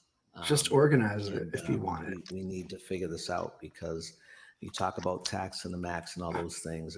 If things go away that we don't want them to, we want to make sure that we've advocated individually, collectively, in every way possible as relates to the needs of our students. I'm ready to vote this tonight. I was ready to vote it two meetings ago. I hope this is a unanimous vote. We need to send a message that we are definitely going to take advantage of our opportunities for our students. Thank you, Mr. Chairman. I don't think it matters at all. Council Pasil. I mean, nothing matters when you think about it. No, Jenny. She's gonna say horse school. Support. Mr. McGurthy and I have had quite a few conversations about the city's debt service and bond rating, and I always appreciate his time. I admire my colleague, Councillor Russell, for his continued and unwavering advocacy for Worcester East Middle. I remember watching council 5 or 6 years ago, and he has been advocating strongly, speaking out for kids and staff. He's literally texting people on his phone, not paying attention For to teaching, compliments and that he's I giving firmly support our public schools regardless of the district they're in. That's awesome. I will always work with my colleagues to make sure that students citywide have access to a high-quality education, and that the buildings are safe for them and the staff, and it's conducive to learning. That being said, I agree it makes sense for Burncoat High School and Middle School to be done together. Last week, I believe Councillor Toomey suggested thinking outside of the box and looking at this in an innovative way, and I really appreciate that. I know that we have to be fiscally responsible and look at different ways, engaging the state delegation, or as Councillor King suggested, create a coalition. Infuriating. And I just want to thank my colleagues. Burncoat really needs this school. I think it's going to be very appreciated by the neighborhood and residents, and I'm looking forward to working together on this and Worcester East Middle and any other schools that need improvements. Thank you. Thank you. Thank you for being brief, Councilor Peloria. Councilor Russell, I just want to say one thing before you speak. I want to thank Pasilla. yourself. I called her Senator Moore, Peloria. Dan Donahue, What a nightmare. for the ARPA money. And I Yeah. think you negotiated that. It's going to go through. There's no way that this gets blocked. The state ARPA money, not the city's ARPA money. So I just wanted to mention that tonight. Mr. Chairman, Rep. Mary Keefe was And Mary- also very helpful and in Mary that Keefe. process. That's really what it comes down to with us is the MSBA is, I mean, it's a state, it's a quasi authority, right? So it still falls under the state umbrella, but it's uniquely designed to keep politics out of the process. Like the old school construction system, it was the most political thing in the world. Like juice is what got you schools. Their accounting was literally on index cards written in pencil, right? I mean, it was like the classic Massachusetts nightmare. You made the The MSBA was created specifically as a model for how good work can get done without having unnecessary political influence. And this is where the council stumbles on this every time a project comes up. And we've done it now with the tail end of North, That technically started in the old program, but Nelson Place, Doherty, These are my South, concerns. we have a relatively So, good track record, I'm but they'll willing to walk take away the from vote us tonight, if we and I start want making it to difficult. support But a lot of these going cats have been forward around with too the long where they so still with think my it's like, oh, colleagues. that's the sort of thing Harley But Chandler takes care of. It's like, no, need like this to agency Yeah. uniquely get designed this. to not give a shit what your Mr. Chairman, senators and your state reps say. That's all I ask. It's based on actual need. Like it's a agency that's I'd fully also like staffed to with report to the engineers who administration, Mr. have been Chairman, on the roofs and inside the when boiler one of rooms the of every reasons why school that in this number of city. these middle school Like they numbers know is what the high infrastructure looks like. was because it It's then up included to us to handicap make like a upgrades. coherent case as And to I why would like to know our if that needs are is more included important in than this now, what Pittsfield would that or cost be? wherever. And at what point would that be okay without triggering all those things? So it's a long detailed report that I would It's like to just get from the George administration. just is never going to And- take the and I time to appreciate understand my that. colleagues' patience with this on. Do you appreciate personally, our because I patience, know Joe? I've been, Joe, you know, God, the thorn in George. the side I got of- everybody's of name wrong moving because this, I'm but so you fucking okay? tired. The reality is that. I got tired. You huffing paint fumes over there? Huffing something. What our budget's gonna be, and I know, I'll say it right now, I'm not for taxing to the max. So I'm Frank. forward if I'm still on this council at that time. Thank you, Mr. Chairman. Point of order, Mr. Chairman, really quickly. No. God damn it, Just with Christian. regards to the putting Burncoat forward, I'm sorry, East Middle forward for next year or whenever. Just as a point of order, we don't have the ability to do that. That's a school committee function. Is that Correct. right? We're not Correct. voting on that. Correct. Okay, thank you. That won't Sit be- down, George, you fucking idiot. Okay. And maybe Mr. McGurty, part of this come up with financial plan, how some ideas, how you would McCarty put this going Pilates. forward. And okay. So Take the we- vote. So we're gonna put all the motions. I'll take those collectively. Those Yeah, in well, favor. So full disclosure, I worked there for We 4 have, years, uh, and it was a motions cool to time to adopt. come in, Ruth Oz, because it was Authorize literally the as I city got there, manager going to from a pass card payments of table interest in a small office room authority to were approved by like the a Worcester huge School Committee at their operation March 7, as they 2024 transition meeting. from the old school assistance program motions. to what it is now. But it's a really neat Motions to model adopt. for how the state can make meaningful investments in communities. Councilor Hida has to recuse himself for these conversations. Yep. Councilor Bergman, Yes. Councilor Calorio, Yes. Councilor Hajia, Yes. Councilor King, Yes. Councilor Carlson, Yes. Councilor Nguyen, Yes. Councilor Pasillo, Yes. Councilor Russell, Yes. Councilor Toomey, Yes. and Mayor Petty. Yeah. We got him, folks. So we can follow the item. I can send it to education if you'd like, even though we voted it. File it. Yeah, we can motions to file. All those in favor, opposed, so ordered. Okay.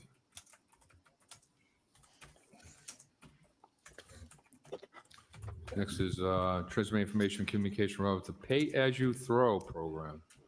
You can send that to Urban Tie. Council Russell. No. Huh. Kidding, I hope. What'd you say? You're gonna send that to Urban Time? And Do that's anything what to avoid me, Mr. Chairman. Mr. Chairman, sustainability goes I under. asked that this item be sent back to the administration. While I appreciate the information that's in it, after looking at it, I know it's not in direct response to the items that I put forward on the council floor. That came out really good, Travis. I'm asking for. I this took a go while back to find a the good photo of him. administration Before it goes to the public. I'm Works waiting for Committee the other one to get discussion, approved. And for it to be included in it, Oh, the look at questions it. that I asked about how. It was other a major chair being communities thrown. Include the. Another chair? trash Throw the systems and chair. what they do. Obviously, we don't have an extra $4 million because we just spent it probably. But because that's what it would cost. But the reality is, I'd like to see what Providence is doing, what's Boston doing, the other communities that I outlined. And Mr. Chair, more important than that. So just fucking I do asked it. At that time for a report to say, what are we going to do to address the litter issue as it is around in our urban neighborhoods? And that is the most. Why does important city councilors treat whole equation reports that like needs fucking to be Google? included, on this report and on Just public Google record. Providence trash program. So we recommit that. All those in favor? So ordered. Oh my God. Finance items, we have 9.35A through H, 9.36A through G. Motion is to adopt. All right, on a we're roll cooking call. with gas now. Roll call. Yeah, I mean, in theory it could, but like they are all professionals over there, so it's not like they hold it against the city. It's just that they don't have time, or and their system isn't really structured to be waiting on us to make silly decisions like Yes. is it important to listen to George's voice over that of the entirety of the school department? MSBA, but can we do a reconsideration on 11A, the vote we just took for Burncoat Middle? Well, So Councilor Hayden has to recuse himself again. Councilor Bergman? no. Councilor Calorio? No. Does anyone know why he? No. Councilor Merrill Carlson? Does he have kids up there? Isn't he in the school program? He's a assistant principal. Oh, is he really? I didn't realize that, Burncoat. Not there, but in the. 11B. I don't think there, but in the system. Councilman Bergman and Toomey. Carlson regarding the request city Oh, supervisor boy. city council. This is the juvenile justice reform How the bill. proposed juvenile justice reform bill addresses firearm related offenses. Also, Councilman Bergman. Mr. Chairman, I intended to say as it reads because it's simply a request for city manager to provide us with an opinion regarding that. So I don't know if others are going to speak on it or not, but I see others will. So I will not say as it reads, and I will speak on it. I would just say that it's quite unusual. Why? 10 years I've been here. Somebody at our state delegation come in and talk about an item that's simply asking for an opinion, but I appreciate seeing Representative O'Day, and I'm glad that he was here and other people had called in because, quite frankly, this item has not seen the light of day and it needs a spotlight on it. I've always felt my primary role as a city councilor is to protect the public safety. And to me, it's a quite simple formula that the less guns that are on the streets, the safer the public is. There are many good aspects to this bill, and I don't oppose the bill at all, except for the part I'm going to speak about. So there's nothing in my request that says that there's an opposition to the bill in general. The one part of the bill I do object to begins on page 15, line 296. What this bill does, if allowed, would extend the age of somebody who is in possession of a gun or uses a gun to commit offenses from age 18 to eventually age 20. We have heard statistics in our various subcommittees and before this council that age 18 is pretty much the peak age where guns are being found on those that are being arrested in Worcester for gun-related charges. What this would do would be to decentivize somebody at age 18, 19, and 20 from being brought before the adult court. I can't imagine at age 18 Is he a criminal defense lawyer? I'm not sure. Well, he's done defense work for most of Rick Cipro's family at various points. I don't know if that's actually his chosen profession. Because I'm wondering if this is just a way for him to drum up business by having more defendants. 25% of most That would be hilarious. breaking and entering, assault and battery have guns involved with them. I just can't imagine why age 18 isn't old enough to realize you shouldn't be carrying a gun. Because But you're a why that- fucking lawyer, not a psychologist. I That's haven't, it's not my opinion. City solicitor will render an opinion, but I expect the city solicitor to say that this bill impacts gun-related offenses. It impacts pretty much every other major offense other than murder, so that at age 18, 19, and 20, you will continue to be treated as a juvenile as opposed to an adult if you are arrested for a gun-related offense. It also has another consequence, which is significant too. If you're adjudicated as a juvenile between ages 18, 19, and 20, you may have multiple gun-related offenses, and then you become an adult under this proposed legislation, age 21, you will be treated again as a first-time offender because your juvenile record is not used in determining How many the times you fuck got is this a arrested for city charge. council There are significant issue? differences. Like, this should be not out only, of order. with respect to how many times you've been arrested for the same offense when it comes to guns. The longer, this is my opinion, we're going to vote on this, and I suspect it'll be a contentious vote.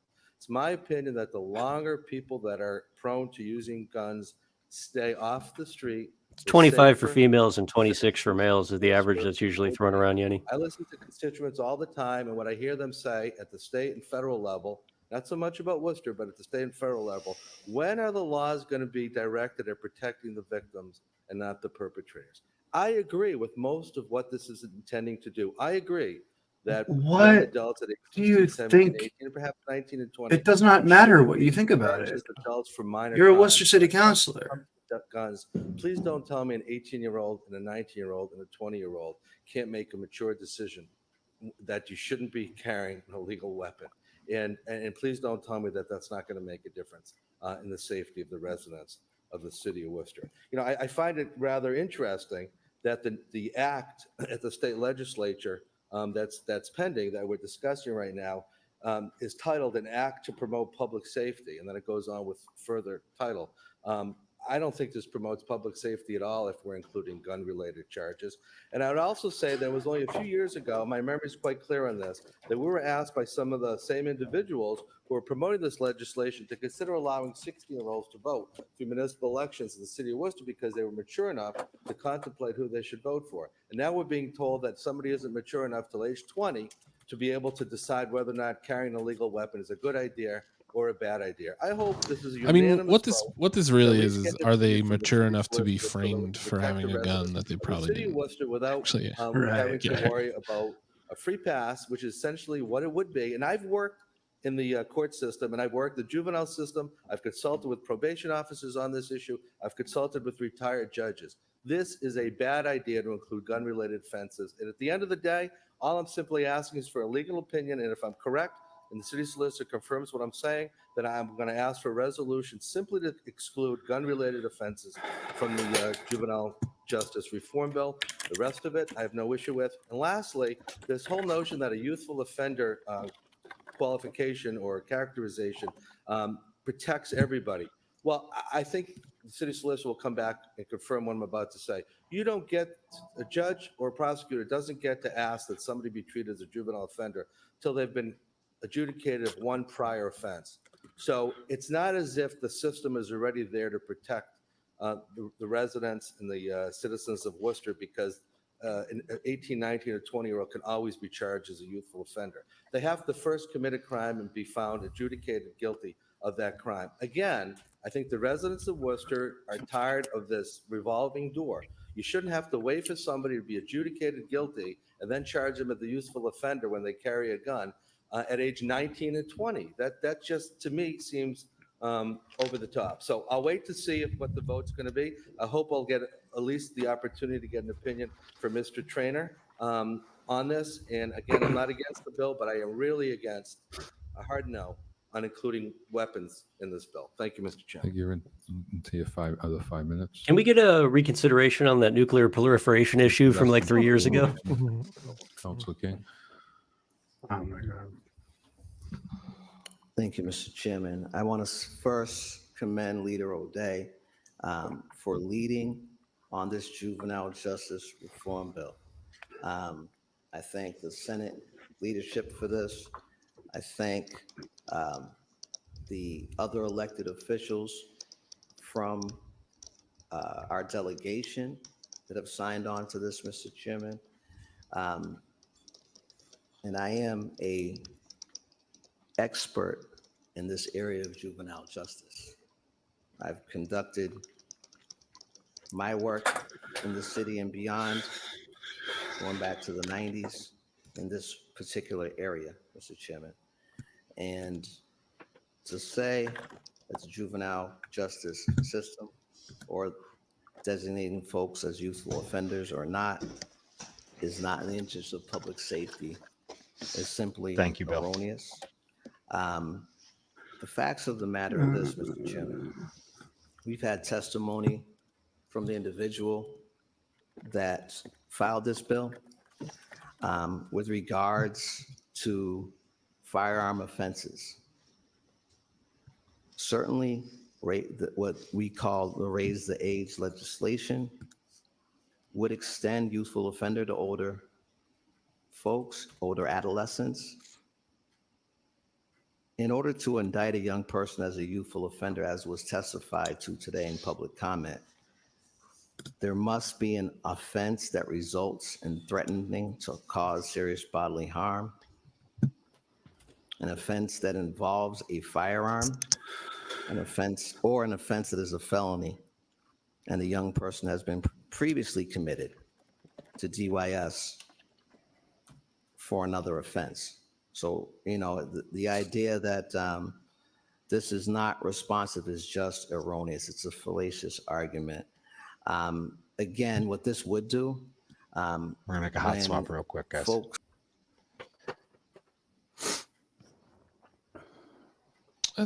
It's muted on the video end. To continue their commitment past the age of 21 and 23. You good? Yeah, I Also, think so. Yeah. Okay. gives a judge a I'll hop back on discretion when I get home. for a straight Gotta go feed the dogs. adult sentence. Additionally, for commitment to DYS to age 21 with a subsequent adult sentence. Additionally, the DYS commitment would also go How's the audio? to Good? age 23. What we've heard testimony sounds about, good. Mr. Chairman, from the author of this legislation, from the advocates that have fought for this, I stand proudly in support of this legislation, Mr. Chairman. It's not just about It's so annoying that Bregman put this on the agenda. 'Cause numbers and not holding folks accountable. It's about recidivism, Mr. Chairman. Recidivism, It's just a waste of time. Recidivism for folks that are watching, or for young folks that get in trouble again. It's and kind of again like a and train again. wreck. We I can't look ignore the away. facts. We can't ignore the numbers. The facts are that 18, 19, and 20-year-olds have the highest rates of recidivism when they're in the adult system. When they are in the juvenile system, they have the highest rates of not experiencing recidivism, Mr. Chairman. Why? Because of programming. In juvenile, you're required to go to school. You're required, you get programming that's not available, that's not ready available, not required in the adult system. That enhances public safety, Mr. Chairman. Again, teens who are in Is Saint here Massachusetts tonight? adult Because this is a correctional great facilities Yeah, tweet. have a 95% I'm putting reconviction rate. I'm putting These it in the young brand folks who section are so in I can throw it DYS up over commitments King with right the now. programming, with the support, with the God, expectations, that's so their good. reconviction rate goes down to 20%. 10 out of 10 nailed it. We know that young men of color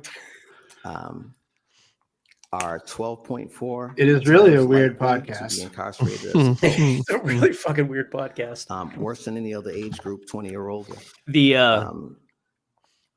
But it kind of nails this again, part too, right? Like, I mean, you just had the chief of These police folks are completely often break moved to character last week rehabilitation if they're and not. make it The very judge clear has that the from his discretion perspective, like Worcester doesn't have a to violent hold them crime accountable. problem. That Yes, it affects young the city folks as a will be whole. held It's very insular, accountable for violent crimes. and terrible things happen within Juvenile very system small does pockets that. within the city. DYS has been working Somehow with Mo kids is into able their to take 20s that and going run with back it. to That the we're all at 1990s. threat. This is We're not all at new. risk of having random 17-year-olds kick down our Juvenile doors system, and light up again, the living room imposes while more we're having dinner. supervision, We're intensive just victims in programming. waiting. And again, the most serious crimes Nothing will that he's continue to be discussing does anything to allowed and coming eligible for close enhanced to sentencing, including figuring out adult how to deal with sentencing. like younger cats that actually We are have at to risk. address the It's seriousness just punishment for the of sake all of this. punishment because It does he's not a impact scared murder old man. cases. Teens as young as 14, Mr. The Chairman, worst part is or because charged with it's first so or cynical on his second-degree part too. He just murder knows are that automatically prosecuted old as people adults will in like it Superior and vote for Court. him still. And That's all it so is. At that adult last public sentences. safety This meeting, he tried to get legislation the doesn't chief on change his that. side for this, and it was like Doesn't the best change it at moment of the all. entire meeting because the chief just stared at him and Yeah. was like, "I'm not It's answering that important. question." Some of the narrative here, It's because a dumb question. you know, Yeah. regarding treatment and trying to prevent future crimes isn't about Future looking crimes. the other way.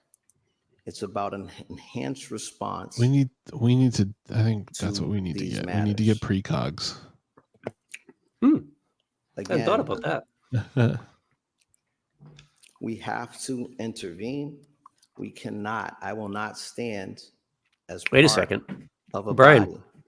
I think I'd mentioned to you that Tax I was trying to juvenile rethink system my municipal when the water slide numbers proposal say and otherwise. pivot to a municipal lazy river I will not proposal that contribute we could to use as a replacement recidivism for in the the adult system. WRTA. That's You could just double kind of hop on the lazy river the and float around to whatever part of the city you recidivism wanted. Love of it's teens in the faster. juvenile system. If that's where we put the We have precogs, to so that they stop could just be the soaking in the continued lazy offenders, river. Mr. That's a really Chairman. good idea. We'd have to can't figure out a way where stand we'd in get like a support of little, this. like a collecting pool I in, appreciate on the the leadership off of the lazy of the river folks down who by I Main delegate South. So the responsibilities precogs of spent this, most Mr. of their Chairman. time My just motion would be to file precogging this. Main South It's very for it to clear. work It's effectively. written in the legislation. It's very clear that the counselor has the answers. I think it's the most Aspects worthwhile of thing this. I've ever heard happen in this We've city. had this for 2 weeks to look over. And again, it's very clear that this does not increase or, decrease safety Ruth, that's also an from incredible tweet. gun-related offenses. My motion is to file, Mr. Chairman.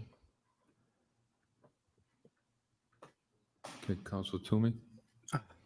Thank you, Mr. Chair. We've had a lot of conversation about violent gun crimes on this floor in the past several months. Yeah, all from Really? you, and it's the Just same you. speech every And I time. think that the counselor was very You clear. can make all the gun laws you we're want. looking for an opinion. We're not voting in support or against of this. We're looking for an opinion. No, you've made And your I think opinion that quite that's clear, though. Really what's Like- being asked, and it's been Also, certainly been. what mentioned, relevance Texting a does cop the behind city their back. lawyer's opinion? Items that have been brought forward by Right, yeah, he's an other of idiot. my colleagues who've said simply. He's has not in the nothing to state do with it. legislature. And I think that, the council should be entitled to have an opinion come back from the solicitor. And I think that it's reasonable to do that. Thank you. I don't agree. Okay, motion to file first. Oh, King, come on. You get 2 minutes. Thank you, Mr. Chairman. Just really quickly, I also wanted to point out with this attack upon our juvenile system, that system typically allows for more supervision, more intensive training, Mr. Chairman, education and counseling, independent living programs that are next to impossible to access. Do Mo and in Kate adult think if they corrections. take You're this vote talking that like about somehow like 5.5 hours Worcester per day creates its own year-round juvenile required justice to system be in school. and state law just doesn't matter anymore? Only 15 youth, Mr. Chairman. I really think Only that they might, 15 man. youth between the ages of 18 and 21 across all of the houses of correction. The receive end goal of special ed this services is a at resolution. any time. If we even get there, that's going to be a Again, split vote, Discretion would allow. making the symbolic gesture judges meaningless. It's to like, I don't address think they've this, gamed this out at all. change, They're just looking for something to do. sentencing to adult sentencing. And again, increasing that programming up to the age of 23. Like, this is And just if something a bored necessary, person does. After the age of 23, continuing A bored, adult hateful service, person. sentencing. This is a very dangerous rhetoric that we've engaged upon here, which is why I spoke on it. It's not simply requesting information. If it were so, it would have been left at that. But the comments have been much to the opposite of that presentation or representation. This is simply a request for information. It is not, Mr. Chairman. Thank you. Thank you, Councilor Russell. This ought to be good. About a year or two ago, we had a Story vote time with on George. this council floor about nuclear war. And I remember the comments that I made at that time, not exactly, of course, but I appreciate Councilor King's expertise in this department, just like I'm sure he appreciates sometimes when I talk about things in the real estate industry. He doesn't. I don't Of course know. you do, Councilor King. But the reality is that this is all above my pay grade. But at this point, if we're asked to, what this item is asking for is a legal opinion. I support that. And then I also would ask that at some point, whenever we get these resolutions before us about things at the State House or things in Washington, we should be asking our council staff, especially since we have staff now, to give us pros and cons, the Reader's Digest version of Oh my who's supporting God. it, why they're supporting it, what they're thinking. You know, you can This is just read not things something that we're aren't gonna reports, decide this right? evening, or something that I feel qualified to decide. So I'm going to support sending it to the administration for the report, and I'm also going to ask that we ask our staff to give us the pros and cons if and when that report comes back. Oh Thank my you, Mr. God. Okay, so send that, okay. We have a Motion to vote file and first, we- Joe. If I do so, Councilor Bergman. Yeah, Mr. Chairman, as you know, I really rise more than once. But Shut I will up. say that. Yes, you do. Nowhere in anything that I say that I attack the juvenile justice system. No, I didn't. Okay, Through the- please, through the- he's speaking. Through the chair. I know what I said, Mr. Chairman. And what I said was, I don't like this bill, the aspect of the bill that it relates to gun-related charge. Now, if somebody wants to reform the juvenile justice system. You said it was a revolving door does, system. That seems is to me quite literally that you're attacking saying the system. doesn't work. I didn't say the system doesn't work. I said that this bill isn't going to work with the component of it that involves gun-related charges. Let me just say one other thing, Oh too. my God. The Chief Justice of the Juvenile Court has been quoted in the paper, the expert of experts, against this. I don't know if that's I mean, really. yeah, what the what? Okay, so the first motion is to file, and this next motion, if that fails, is to ask for a legal opinion. I do agree with Councilor Russell. I do agree with the bill, so I'll say that, but I do agree with Councilor Russell, that we get. People's time should be wasted. Just why I don't. Other items where I didn't agree or disagree with it. So the first motion is to file. Roll call. Counselor Bergman? No. Counselor Calorio? No. Counselor Agia? Yes. Counselor King? Yes. Counselor Merrill Carlson? No. Counselor Nguyen? Yes. Counselor Ojeda? Yes. Counselor Pasillo? Hey. Yes. Counselor Russell? No. Counselor Toomey? No. And Mayor Petty. No. Motion is to send it to the law department for opinion. Roll call. Counselor Bergman? Yes. Counselor Calorio? Yes. Counselor Agia? No. Counselor King? No. Counselor Merrill Carlson? Yes. Counselor Nguyen? No. Counselor Ojeda? No. Counselor Pasillo? No. Counselor Russell? Yes. Counselor Toomey? Yes. And Mayor Petty. Yes. Okay, and there's the vote of your inevitable resolution. That brings us, I believe. Split to vote on a the- resolution. All the items. Okay. So the motion is to adjourn. Yes. All those in favor, opposed, so ordered. Oh, man. Good Lord. I was only here That was for less than half of it, and that was brutal. That was a brutal meeting. Well, I Just managed to been there. polish off a dozen cream eggs. That's awesome. Oh, man. Good for you. Hey. That's great, man. Good for you.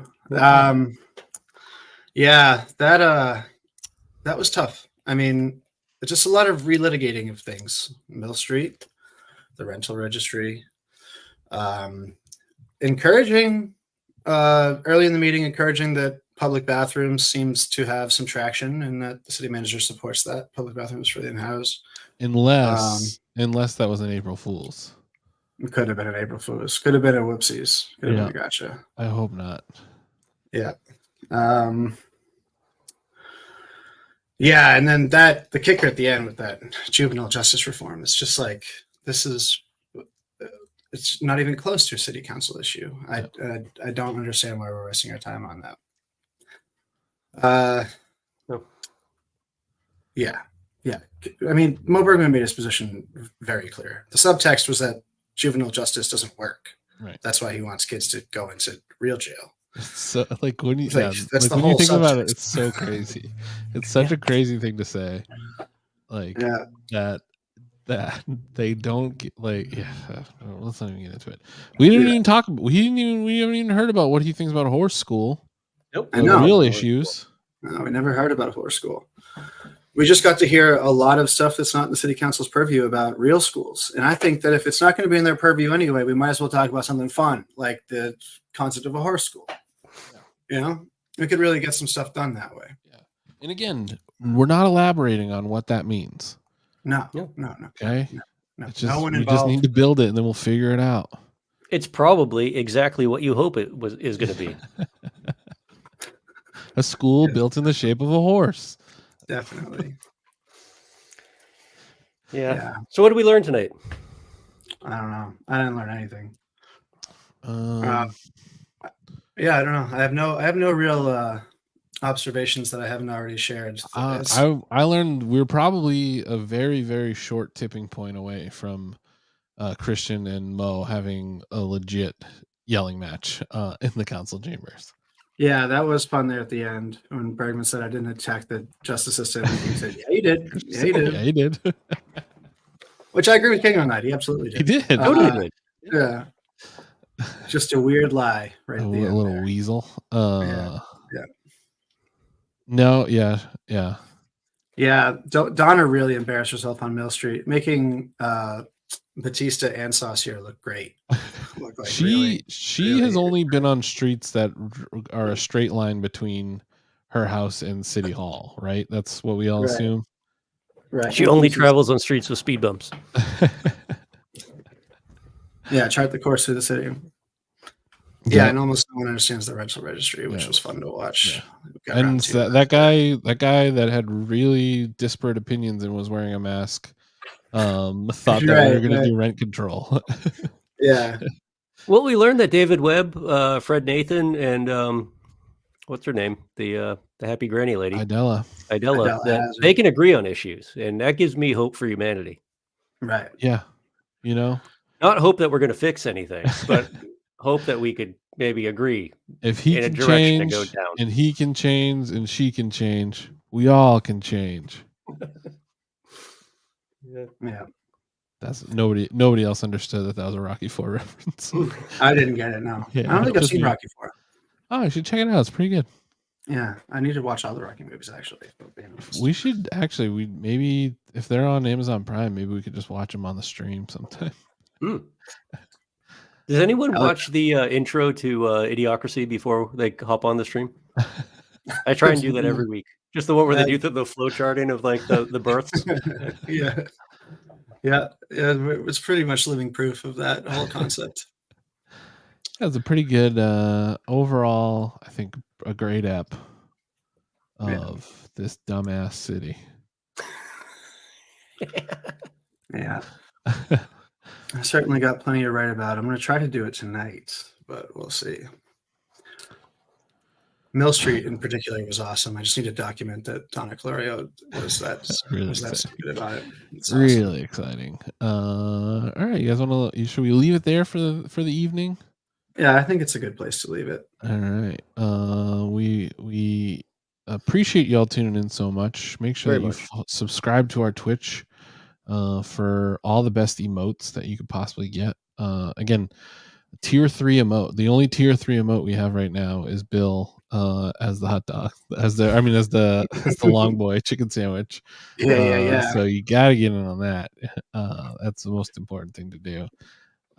Make sure that you are subscribed to Worcester Sucks and I Love It, the greatest newsletter on planet Earth. BillShaner.substack.com, WorcesterSucks.email at Worcester_sucks for updates.